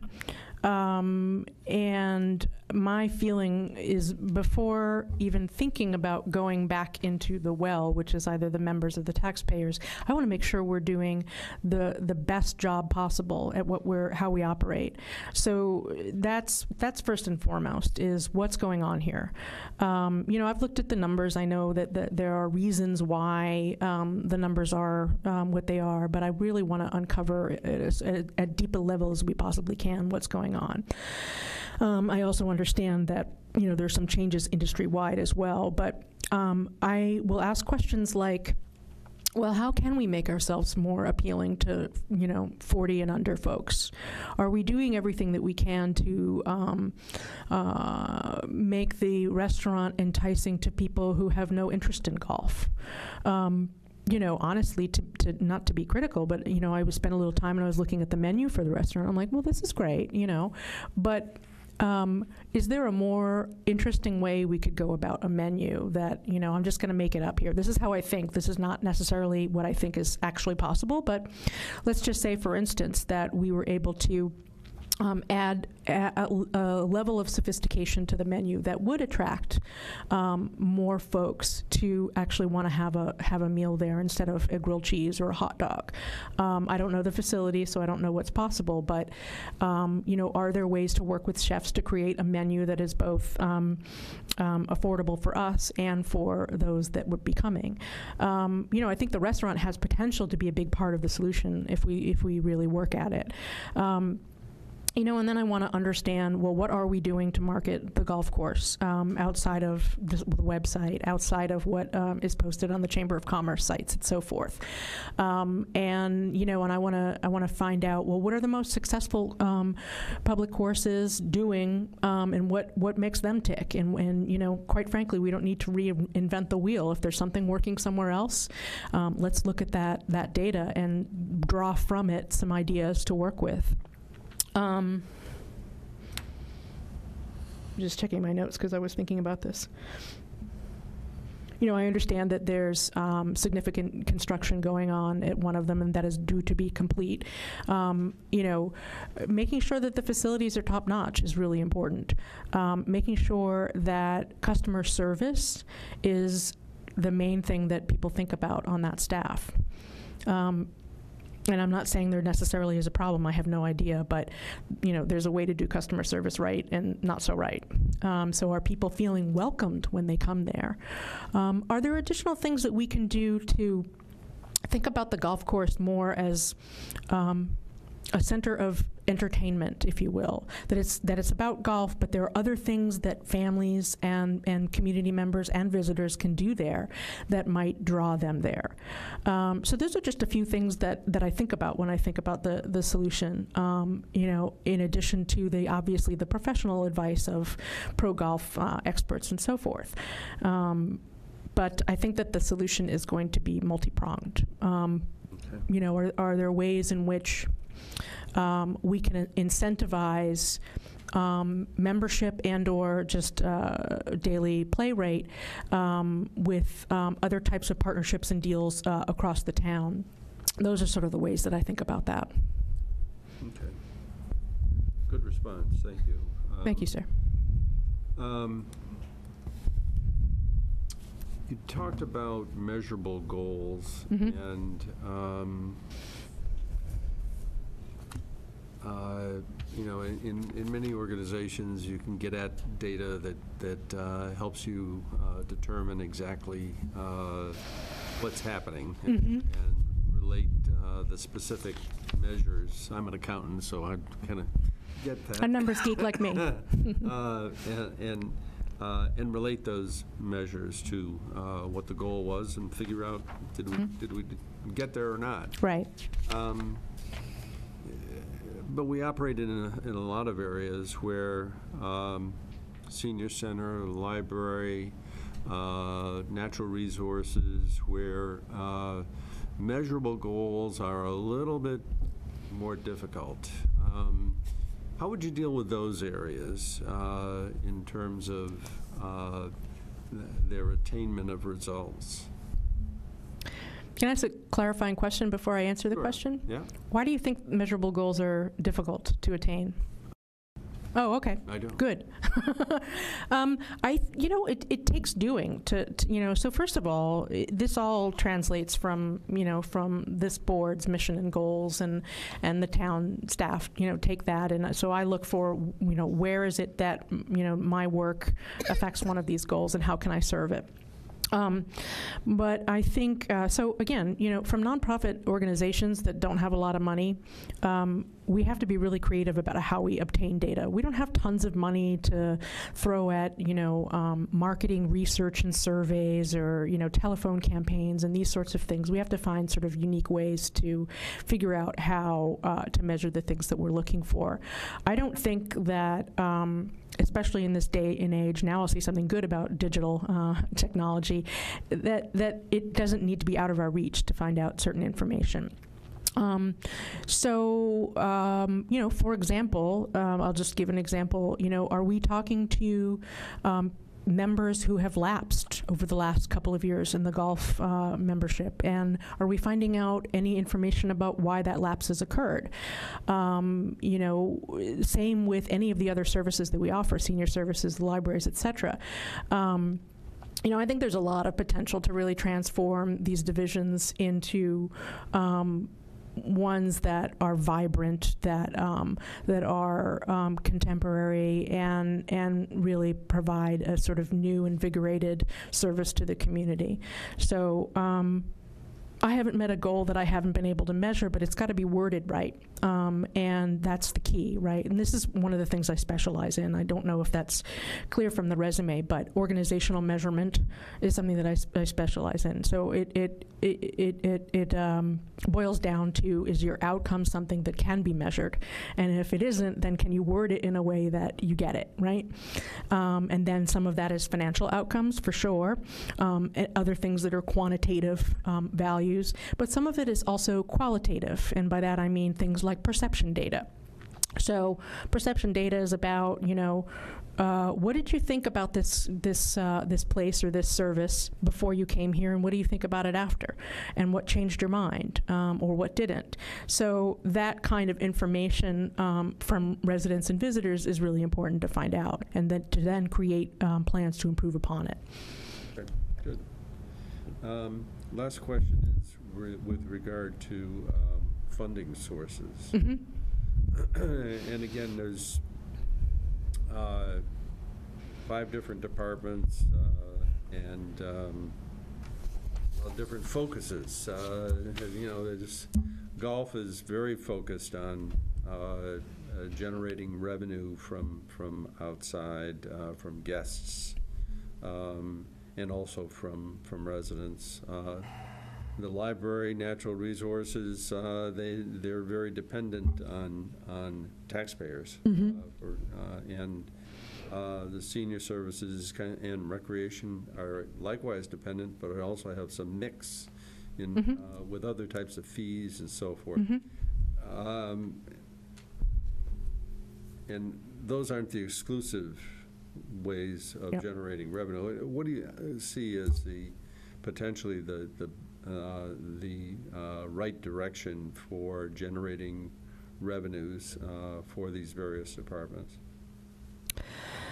So I forget what year it was. Maybe it was in the 90s. The Massachusetts state budget called for a 62% decrease in the Massachusetts Cultural Council grant, which was affected. And that left many small and medium-sized organizations taking a big hit. Sometimes that $20,000 that we got from the state was a huge portion of our budget. And I think what that taught us at the time is to diversify resources.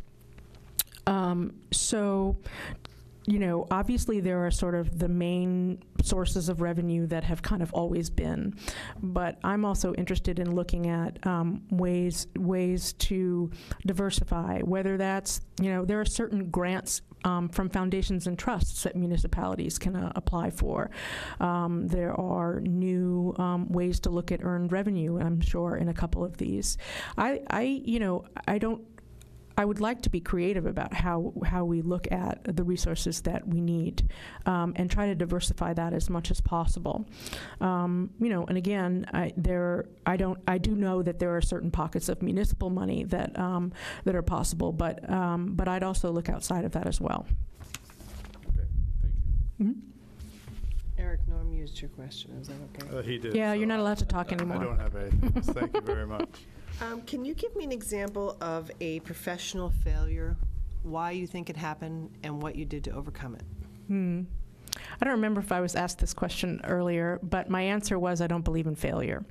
I will answer what you want to hear, but I say that because I'm very reflective in my work. The 50-minute drive home, I'm thinking about what could I have done better that day? How could I position the people that work with me to be more successful? How could I have not responded emotionally in a particular conversation? So I'm very reflective, and I think about continuous improvement all the time. So to me, when something doesn't go well, it's a learning experience, right? I feel much sadness about the way the Provincetown 400 gig turned out, and I think it took me a while to really think about it. There's definitely things that I could have done better, and I think that one of them was really ensuring buy-in. I thought I had it, but I didn't, and I should have been more critical of that. Thank you. Mark, do you have any other questions? I don't have any other questions. Thank you for being here tonight. My pleasure. I wasn't going to ask you a question, but your answer prompts me to do it on failure. I share that belief, by the way. I think that you get better over time at what you do, or you get worse. I don't think you stay the same. I think life is dynamic and not static. Agreed. I like the word challenge better than I like the word failure. So tell me about your ability to be introspective and self-critical, and how that helps you meet challenges and better yourself as you go through those challenges.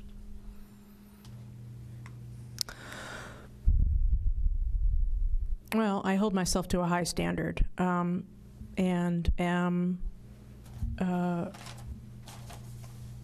pretty critical of myself in that I really examine, both not only how things happen on a day-to-day basis, but how well am I doing according to where I thought I would be with this position and these goals. Not unlike I would do with these staff, one of the first things I would do with the town administrator is establish the goals for this role, and then the ways in which we're going to measure my success. So I'm always thinking about that from that sort of bigger picture of, is everything that I'm spending time on helping, to move the needle forward? I think a lot about human behavior. I think a lot about what motivates us, what causes us to react in a certain way. we live in a society increasingly online now that comes to assumption making very quickly. And sometimes some of the disagreements that we have are simply because I didn't really understand where you were coming from. And, and so thinking about that, sometimes after the fact, because I don't always get it right at this, in the moment. But why did Mr. Stone kind of push back on this? What's really going on? Is there something I'm not seeing? And I think about that. So, it's just a part of how I operate, to be honest with you. And, that I encourage staff to do as well. Reflective practice is important. Thank you. Do you have any other questions? I'm all set. All set. Okay, so I'll give you a minute to have some closing remarks or add anything that you didn't get the opportunity to add.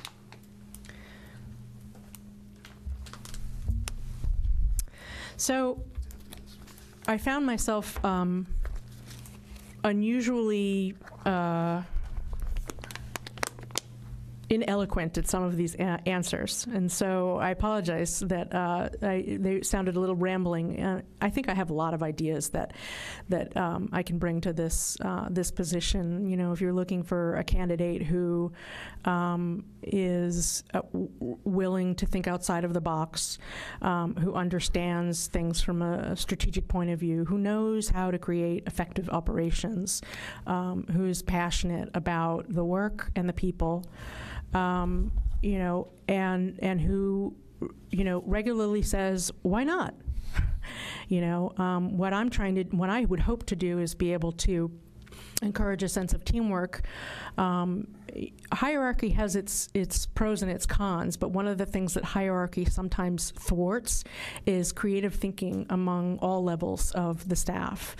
And so, being able to create a culture where ideas are welcome from anyone is something that's important to me. And sometimes the best ideas come from places you wouldn't expect them. I think I thrive in environments where there are smart people with good ideas around me because we sort of energize each other. I think that's a lot of what I can bring to things. Sometimes old problems need a new way of looking at it. And, I don't, you won't hear me say, well, that'll never work, or, gosh, we tried that 10 years ago, no sense in trying it again, because I'm open to looking at things in new ways, in changing times with different staff, et cetera. So I'm excited about this, even though all of my answers didn't come across as eloquently as I would have liked. I think that there's a lot that I have to bring to this in terms of my management and leadership background. So thank you so much for your time. I know this is a long evening for you, but it's an important position and one that should be chosen thoughtfully. So thank you so much. I'd like to apologize for my less than eloquent questions, too. I didn't think they were less than eloquent. You guys were great. Thank you very much for your time and your Thank you. interest in Yarmouth. We have Thank you. 5 minutes. Oh, you need a minute? Yeah, sure. We'll take them.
Good evening.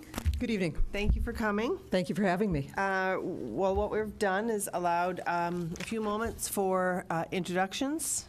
We'll go through questions, and then we'll give you a few minutes at the end to make any statements and closing remarks. Okay, most of you are familiar with me. My name is Pat Armstrong. I am presently the Director of Parks, Recreation, and Cemeteries here in the town of Yarmouth. I've chosen to live in Yarmouth, and I've been a resident of the town since 1986. And I have enjoyed very much my time here in the community. I've always hoped that my career would be progressive, and as we moved on, I could use the skills from one stage to move forward. So when this opportunity came about and the Director of Community Services position was advertised, I was extremely excited because I really feel that this is the next step in my career and the skills that I have to bring and the excitement I have about it and the opportunities it lends to the community and to me professionally and personally really blend nicely.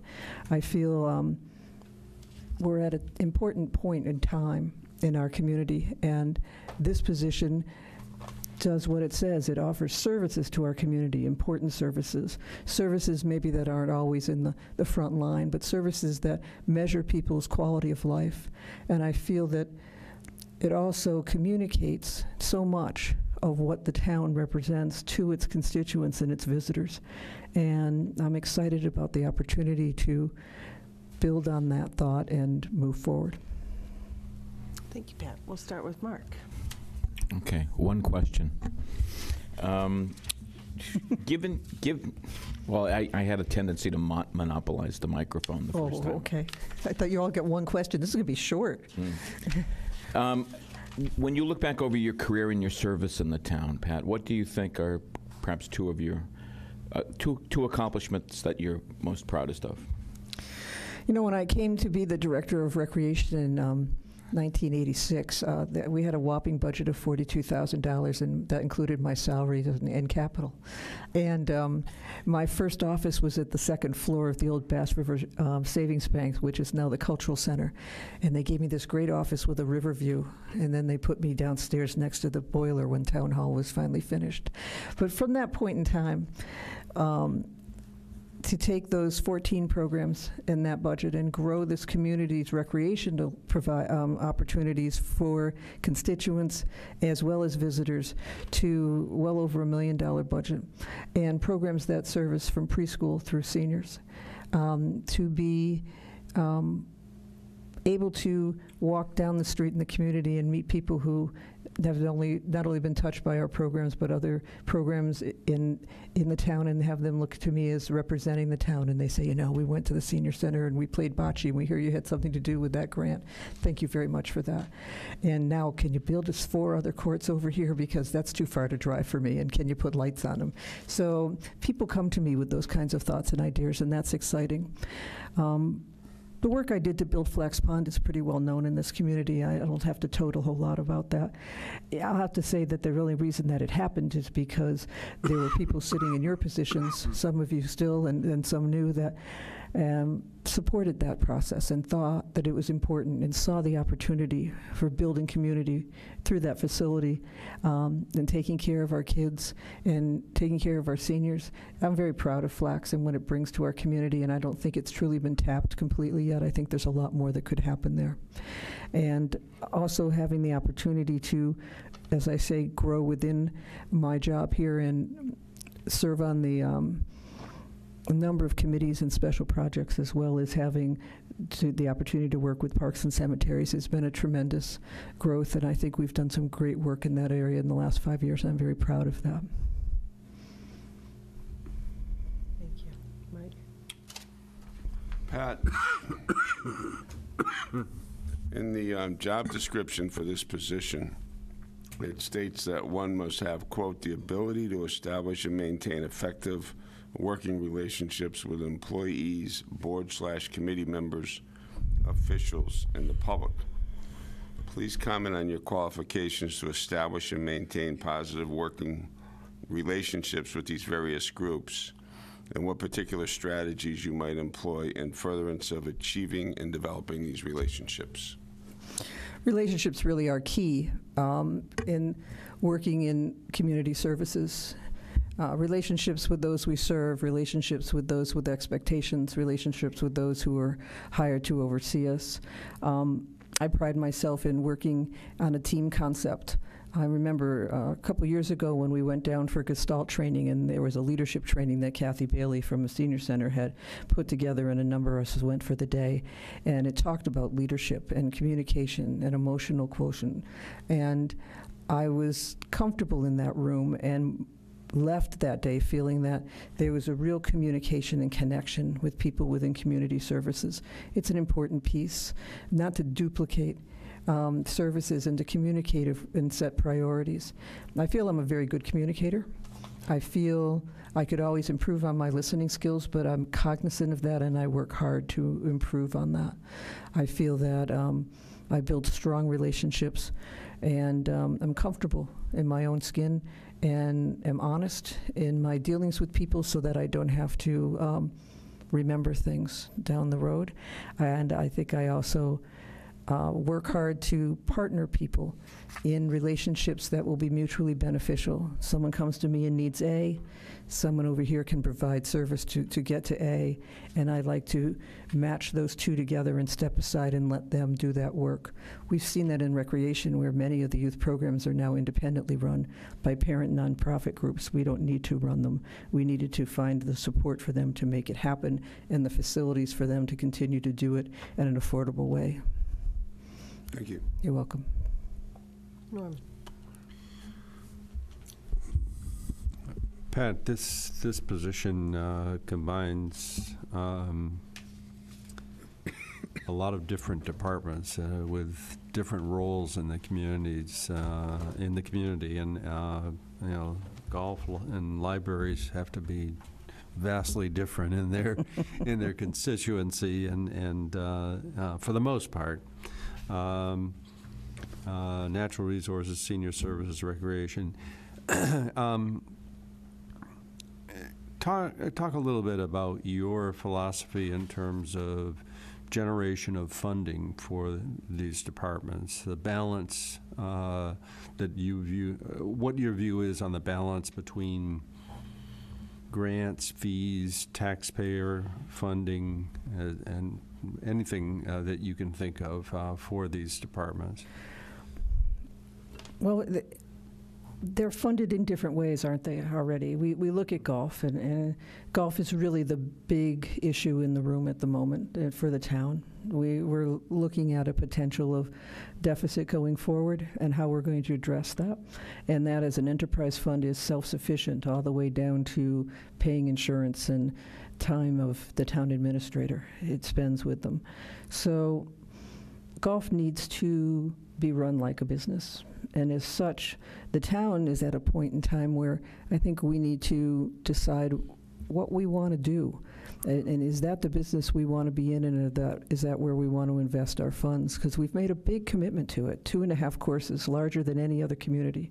Double courses, of course, in Brewster and Dennis and Hyannis, Barnstable. I think we have examples across the board of how it's working in other communities, but we're not quite sure how it's working successfully. So I think we need to run golf as a business and look at our efficiencies. I believe that Kathy Bailey and the work that she's doing through senior services, she finds a great amount of grants and resources from others, and her friends group has been extremely successful and extremely helpful in supporting smaller projects that could not maybe be funded through the budget. So I think her friends group is an important piece. Recreation has a 501c3 that Mike Stone actually wrote and got certified, the Community Visions. It's another important piece of being able to go outside of the town budget and find funds. The philanthropic community here on the Cape is very generous, and we have a number of foundations and family groups that are willing to donate to programs that they feel benefit the community and fit their philosophies. I've had an opportunity over the last 5 to 8 years to reach out to many of those, and we were very successful in acquiring funds through that avenue for the Flax Pond project, the sailing program, and the sailing center project, and a few others. So monies are out there, I think, that to complement and match, but the town will always need to match these funds. We're never going to be able to support it 100%. And then I guess finally we look at state and federal grants. I speak to Carl Von Hohn and his success as the Director of Natural Resources in writing grants and finding resources for us, and I think Kathy has done it as well. I'm sure Jane Kane has. I'm just not sure. I can't be specific at the libraries. But I think we have talented people that can look in that direction as long as we have the matching funds necessary so that we can get those grants. Okay. What's your view on, and I appreciate that, and a very thorough response. What's your view on fees and, senior services, recreation, library, as opposed to other, as opposed to using taxpayer funds? Once again, I think we're at an important place in deciding what services we need to offer and how we fund those services. With the schools and clean water and infrastructure work that needs to happen, those budgets for those departments are shrinking, so we start to charge fees. And those fees are just, as Michael has clearly said, a cousin to the tax base, isn't it? If it's not a tax, it's a close cousin as a fee. Sorry to use your words, Mike. I think it's important that we make sure everyone can participate who needs to or wants to, and that we don't fee charge ourselves out of business. But maybe it's time to be creative and see again if that's the business we should be in. And the municipality, as a model in New England, provides community services directly through the fee-based and tax-based budgets. But if you go to the Midwest and out to other areas of the country, you'll see that there are nonprofits and partnerships that work directly in municipal facilities that provide these same services and are not impactful to the tax base. Interesting. You should say that. I think Baltimore is an example of a nonprofit organization that manages golf. That's right. Yeah. And out in the West, successfully, the YMCAs build facilities adjacent to the schools as they're being built, and that's who provides the after-school and weekend and programming as well. Okay, great. Thank you. You're welcome. Eric. Thank you, Tracy. First of all, Pat, thank you for being here. Thank you for your interest in the position. You touched upon the challenges we're experiencing in golf a little bit earlier. Communities all over Cape Cod are competing for golf dollars, both in terms of greens fees, memberships. Similar to schools, we see enrollments or memberships going down and expenses constantly going up. What creative ideas might you have to help boost golf revenues, greens fees, memberships, and help get those precious dollars to Yarmouth? Well, I think the ultimate decision on how we handle golf goes to the board. And my job will be to bring you as many creative ideas and opportunities and options, and through Dan and the work that we're doing now to evaluate that. 120 to 150 golf courses, municipal courses every year are closing across the country because golf is not a growing game. And since Tiger's big fall, the numbers have fallen as well. So let's look at our little microcosm here. We've got 45 holes. More holes than anyone. Do we need all 45? Is there an option that there's a way that we don't have to keep all 45 as functional, and will that still keep golf healthy and keep us whole? I think that's a question that needs to be explored, maybe by someone more expert in that area than I. Secondly, I think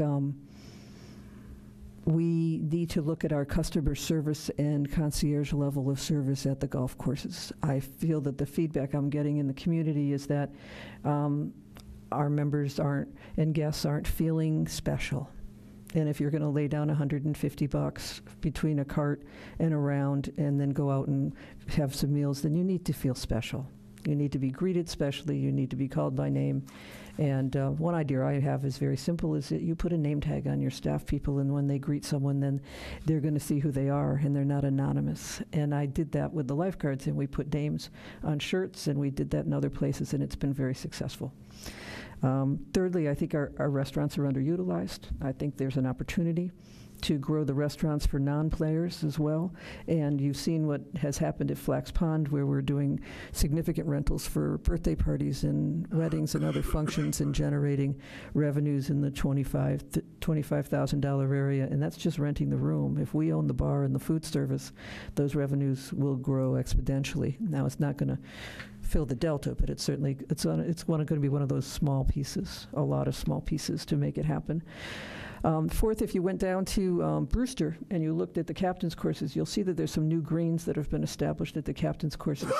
Those greens are family greens, and they're designed so that parents and their kids can go play together. And those family greens allow more of a short nine and dine kind of opportunity for families.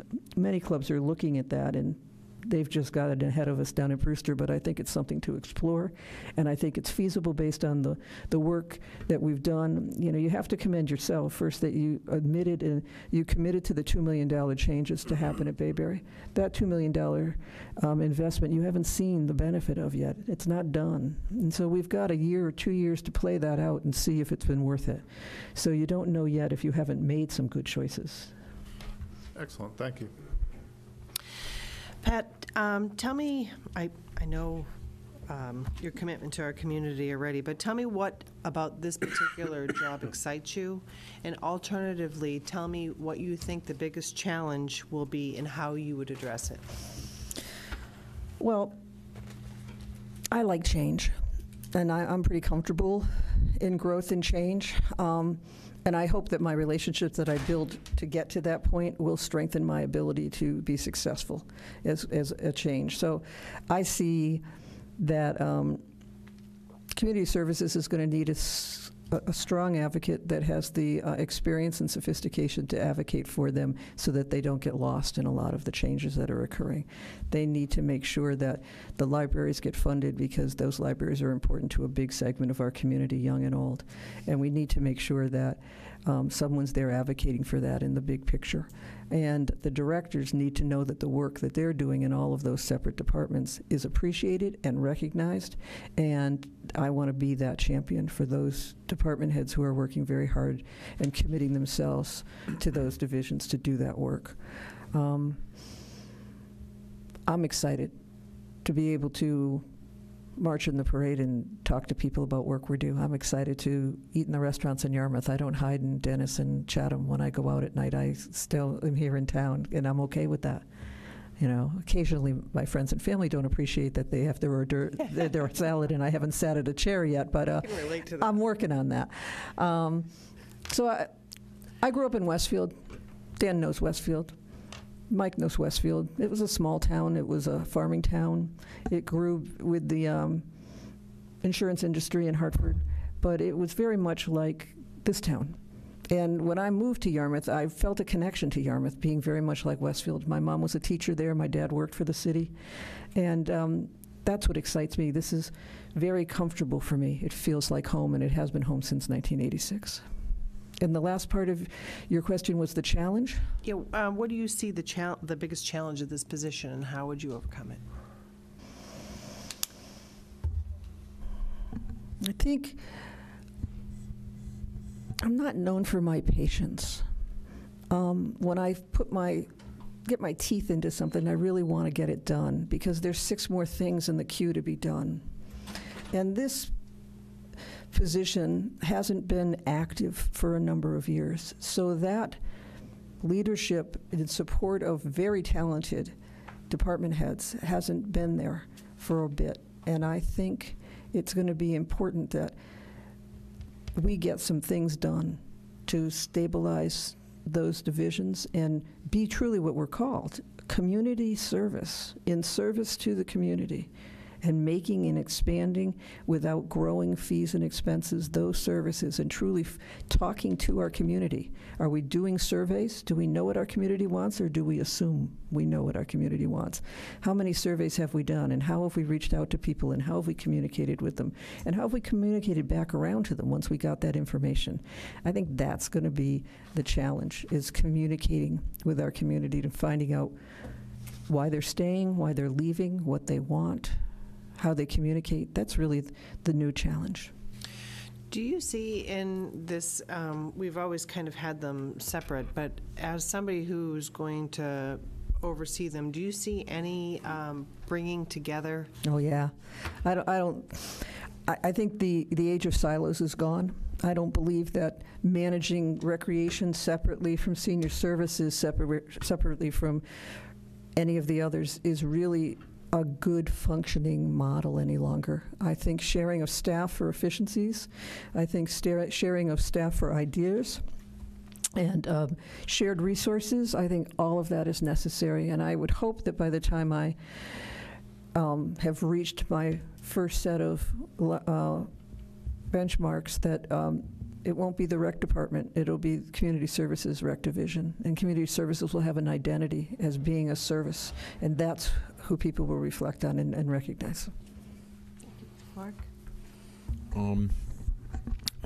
It's nice to be thinking ahead, to be thinking of the future. And obviously we spend a fair amount of time talking about the challenges and the problems and the things that we have to overcome. I'd like you for a moment just to sort of reflect on what you see as opportunities, what you see as potential. Let's put our vision on and just sort of look ahead a little bit. And what are some of the exciting things that you see with respect to this department in the future? I think it strengthens our ability to get new grant monies and funding in. So with that comes new opportunities. I believe that recreation is seen as the kids' programs in town, and I think there's a lot of opportunities to expand programming for the baby boomers and some of the new groups coming into town. Our biggest renter of Flax Pond is the Brazilian community for their first one-year-old birthday parties. They spend more on a birthday party for a one-year-old than you and I would spend on a wedding, probably. I'm telling you, it's outrageous. 350 helium balloons in the lodge type of thing. So I think there's some community connection with diversity that we need to reach out to. I see that as an opportunity. I think these new young retired baby boomers who want to be active and don't want to be labeled as seniors, want to be seen as someone that's contributing to the community, and they're going to be involved on a political level sooner than we expect. These people need to be recognized, and we need to address their needs. I think we need to take the name Senior Center off the Senior Center as soon as possible and make it a community center, because I think it's keeping people away. And that's not to diminish the people who built it and named it as such, but I see that as an opportunity. I think golf is an opportunity to get people out there. There's some really interesting golf things that are happening. They're creating a soccer game on golf courses where they actually play soccer through the holes, and they have a larger hole for the ball to go in farther off the green, and it's very popular out in the Midwest. I also think we have some opportunity for disc golf and some other programming that we could grow. I also feel that Carl and Natural Resources has struggled for years to keep our conservation lands open and available, and I think being able to find funding and help them to open up some of these areas. We've got more conserved land in this town than most other towns, and a lot of it has trails that we don't have maps to. We don't have, they're not open for the community. I think, they need some support, and I see this as an opportunity for that to happen. Thank you. You're welcome. Pat, as you know, Yarmouth has adopted as its brand Cape Cod within reach. I'm not the biggest fan of that, but I suppose that means that we're located in the Mid-Cape and accessible to sites, events, and destinations from one tip of the Cape to the other. I believe Yarmouth is much more than this, that it's a destination in its own right with many positive attractions, including our beaches, our golf courses, our Flax playground, our community events, and a wide variety of activities. How would you develop a strategy that promotes Yarmouth as a destination in its own right? When some restructuring was happening in town, I was asked if I would like to move my office to another location if I felt that that would be beneficial, and I said no. I think being in the same building with the Chamber of Commerce is an extremely good idea, and I wanted to stay there because the cross-pollination of ideas and efforts that happen through the Chamber and the business community and the Park and Rec Department have helped develop some pretty good things, including the summer kickoff celebration. I think you're right, Mike. Let's look at the businesses locally that have grown and flourished in town in just the last 5 years. We've got the Whittam Museum. We've got the Inflatable Park. We have a growth in our receipts at the beaches, and now we're looking at programming and access more on the shoulders and more in the evenings than we have ever before. I think there's great opportunity to come and stay in Yarmouth and ride that bike path that's going to go from the center of the drive-in property right straight north across Route 6 and 6A and end up at Bass Hole. That's going to open up our town to tremendous opportunities, and people who are green and like their green vacations, I think Yarmouth is really situated as a green location for vacationing. Child-friendly, senior-friendly, access, affordable housing, affordable lodging, affordable meals, but then again, special upscale opportunities, historic opportunities with the cemeteries and 6A and the captain's houses. There's just many, many opportunities that haven't been explored yet. And I think I sat in the building when that branding committee worked, and there was a huge disappointment that people weren't as excited about what came out of it, and I think the committee was as disappointed sometimes as you have been with its response, but it's what they had, and we bought into it, and we're trying to use it and sell it, and it's saying, come here. You can go other places, but come here. This is where you want to be first. I think we can work off of that. Thank you. Norm. Speaking of the Chamber of Commerce, what do you think of the relationship between the Chamber and golf? I think golf has been independent in a lot of their working. I think Jim has found an ability to partner with different lodging and restaurant providers in town, and so he hasn't felt the need to lean on the Chamber or ask for as much assistance. And I think the Chamber's frustrated with that because they feel they have a wider breadth of opportunities, and if they could connect in, that they could expand golf and maybe support it much better. But both are working hard to push golf in Yarmouth, and they actually met just this past week. I brought together Jim and the Chamber, and we discussed some of the partnering that's happening, and one of the trade shows that they're going to this week in Boston or next week. And there's a resurgence of trust and enthusiasm to work more closely together to market golf. Do you think you can convince them to hold their annual golf tournament in Yarmouth instead of at Comiquid? I think it would speak well if one of my benchmarks would be that the Rotary and the Chamber and a couple of other of long-standing golf tournaments came back to Yarmouth courses. Thanks. Mm-hmm. Eric. It's hard to fight with Comiquid, though, you know? Those private courses are lovely. No. Pat, you grazed this subject earlier, but I'll ask a more in-depth question. Senior services. Yarmouth is extremely fortunate in that we have a very motivated and ambitious senior services director. How do you see the position of community services director as supporting that person in working with modest budgets and doing the tremendous job that person does in supporting a very large elderly population here in Yarmouth? Kathy is a gift to the community. I think one of the biggest things that I could do is stay out of her way. That's good. That being said, I think she would appreciate and accept any assistance that I could offer that would help strengthen what she's trying to build. Kathy has a vision, a great vision of bringing our community together intergenerationally and using the 7 different areas of age-friendly communities to make Yarmouth stronger. And she has a vision to China and beyond, right? So I think to find out how her needs match the goals of local foundations and to see what I can do to help support in funding for outside funding would be of great assistance. I think Kathy appreciates being heard, and I think all of those people, men and women who work with her at the senior center, would like to know that they're valued.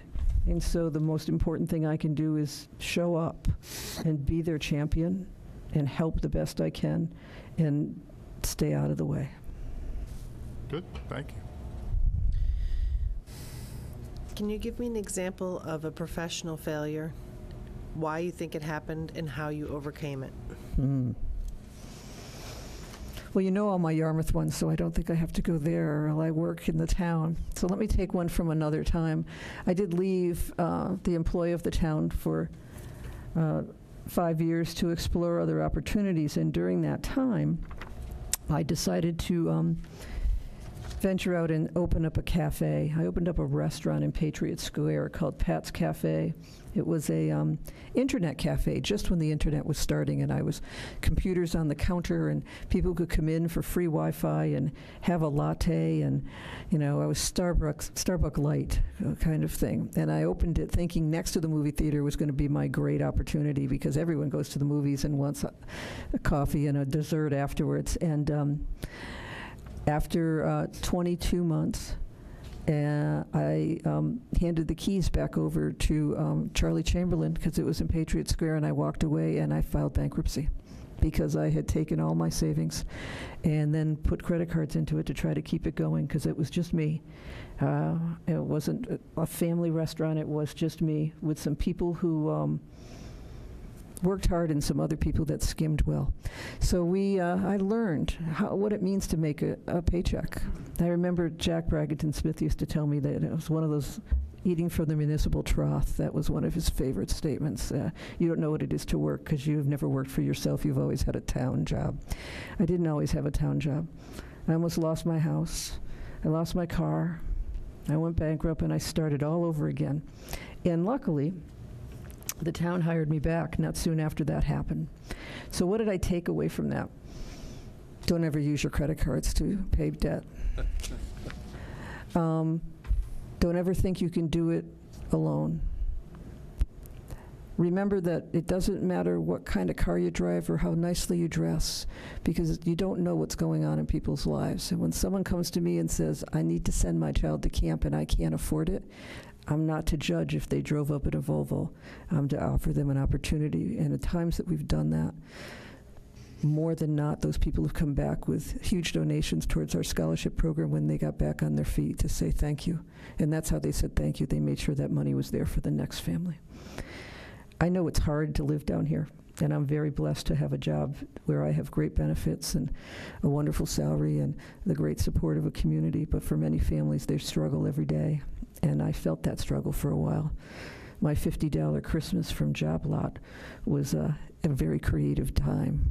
That was my budget for the year. So I'm not detached from the struggle of our community, and I hope I never forget what it felt like. Thank you. Well, not to make you feel any better, but Donald Trump's filed bankruptcy before. too. Well, thank heavens. He did all right. I'm not ashamed of it because I've learned from it. Mark.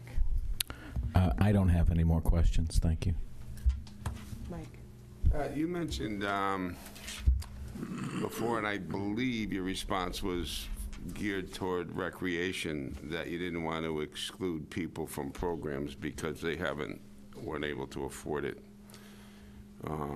I've always subscribed to that thinking as well. I've always been concerned when I was on the Recreation Commission that we might lose kids that we couldn't identify that were poor or that were economically challenged to the point where they couldn't afford the user fees.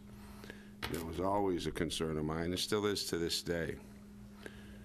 But to piggyback that notion to another group that Eric's identified and talked about quite a bit tonight is our senior population. I have the same concern with some of those people who are at the poverty level, or Kathy can tell you all the stats about who's at poverty and who's at that next very, very low economic level.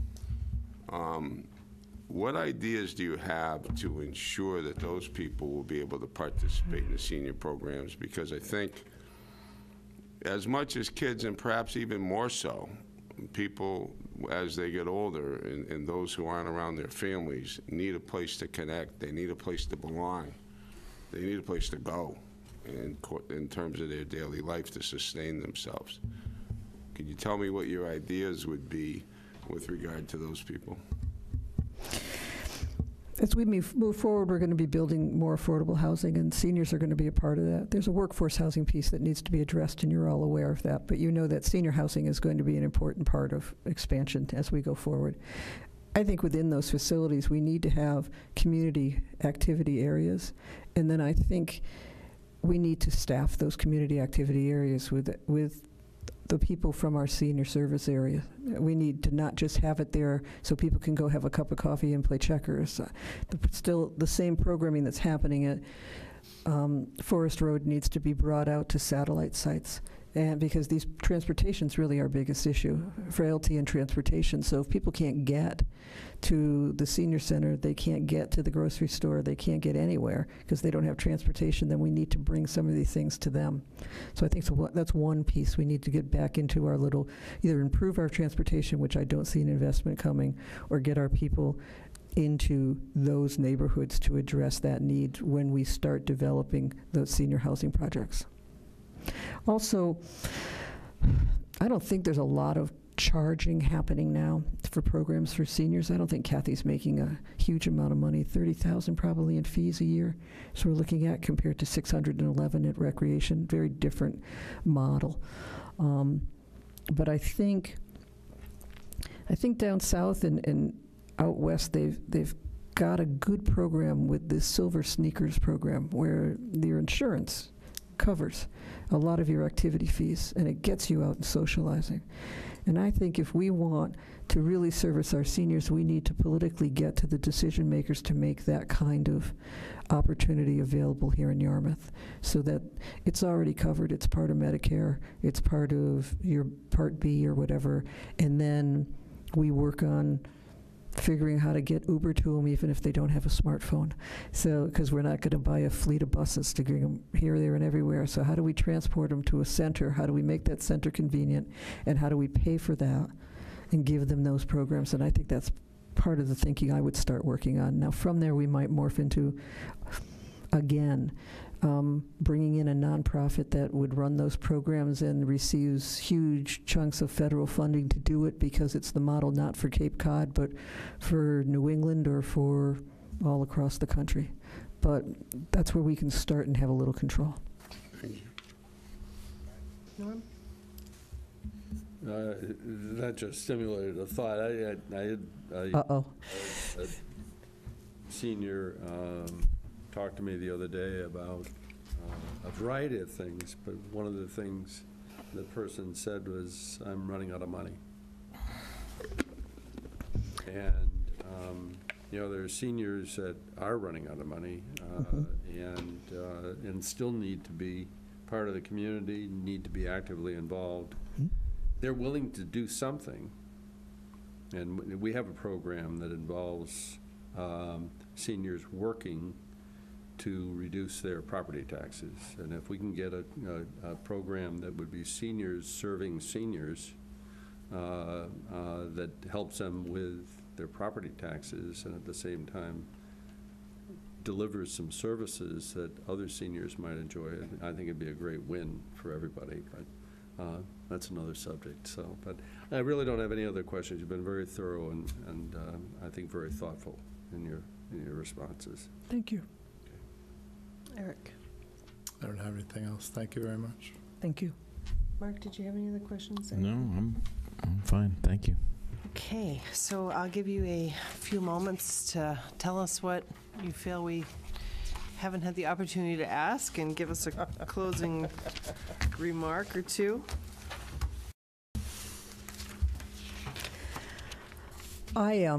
thank you for the opportunity to come tonight before you and share some of my thoughts. And I hope my enthusiasm for the potential of this has come across without being too enthusiastic. Trying to show you I am thoughtful.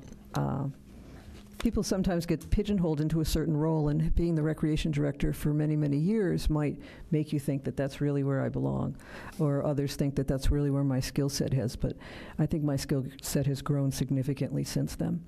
And I have truly enjoyed working with each and every one of you and our division heads and our department heads to be a contributor to where Yarmouth has gone since the late 80s to today. And I feel that I have more to offer in that, and I'd like to be a part of that. I live here. I'm not selling my house. I don't have to, thank heavens, yet. And I'm pretty energized and excited about things that Dan is bringing to the table, and Ed and the Finance Committee have been working on, and I'd like to be a part of that. And I think I bring a balance to the leadership in town. There's a need for other thinking, maybe from a different perspective, from a woman's perspective, maybe, or from a perspective of someone who just lost her mom and just went through 5 years of a lot of time at Heatherwood with a lot of 80 and 90-year-olds, and understanding exactly what that decline is and how it impacts your life. And watching the growth of some of our programs and the changes in our community. I think I know that I have a lot to contribute, and I think you see that as well, and I hope that you'll trust me to work hard for you and this community, because that would be a win-win for all of us. Thank you. Thank you, Pat. Thank you very much. Appreciate your time. We're going to, I think I'm not sure, we have a discussion, so we'll see. It says interviews, but. The amended agenda that went out also called for a potential if you wanted to Okay. vote this evening. The agenda that you have probably didn't reflect that, but we did amend it on Thursday so that it is okay to do that. Good. Yep. All right. Thank you very much. Thank you. Appreciate it.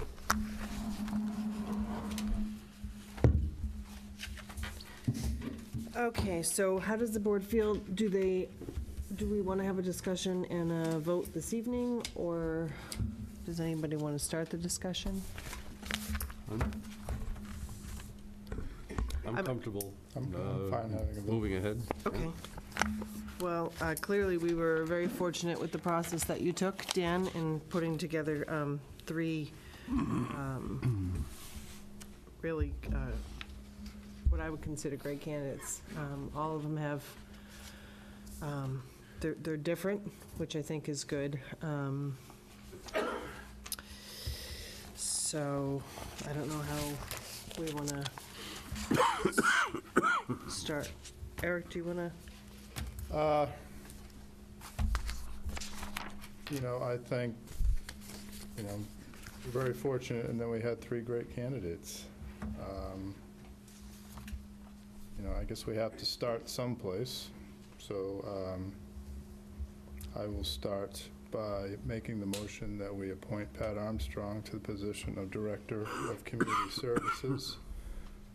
I think the thing in a field of tremendous candidates, the difference in my mind is that Pat knows the community. She knows the people of this community. She's respected in this community, and I think she can be a very effective leader in this position. So I make that motion. I'll second it. Second. Okay, is there discussion on the motion? Well, I think we should at least take a few minutes and talk about the candidates that were before us. I think that's only fair. I just did that as a starting point. Like I said, the tremendous candidates. Yeah. Again, all things being equal, I lean towards the person that knows the community. Tremendously qualified. And like I said, I gave my reasons for it. So that's all I have. Thank you. I'll start with our first candidate, talking just a little bit. And some excellent candidates. You know, Joe, certainly very articulate, polished, and organized in his presentation to us.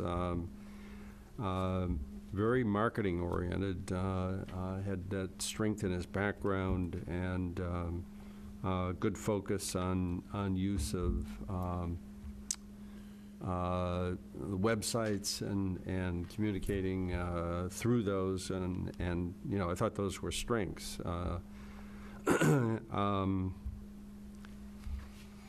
I thought he was really weak on expressing the mission of community services. I asked him that question, and he just didn't seem to be able to really focus. I asked him a question about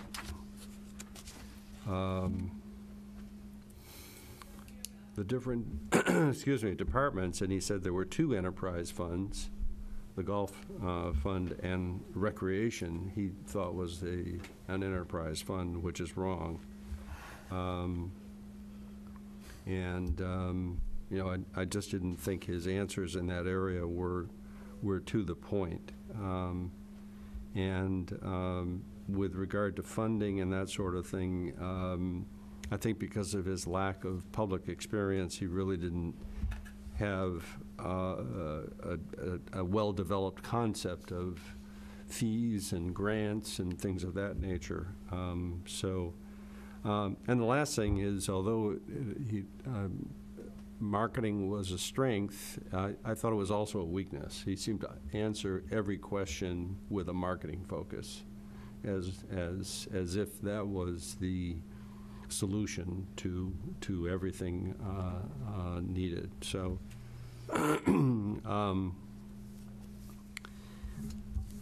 let's see.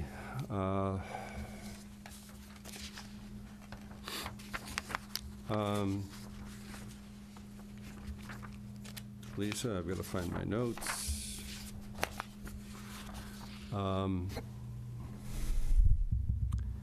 I thought, again, Lisa was very articulate. I think had a great focus on being able to measure where you were going and so forth.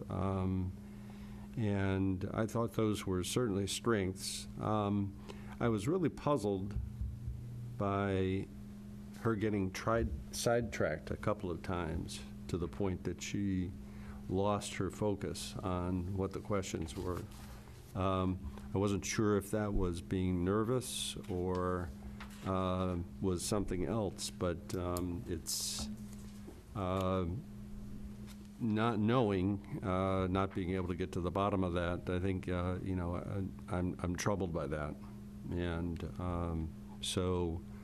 for me, although she's a very strong candidate in a lot of different areas, I really couldn't recommend moving forward with her candidacy. So, and like Eric, I think Pat has a lot of local knowledge, as I said during the interview, or after her comments. I thought they were very thoughtful.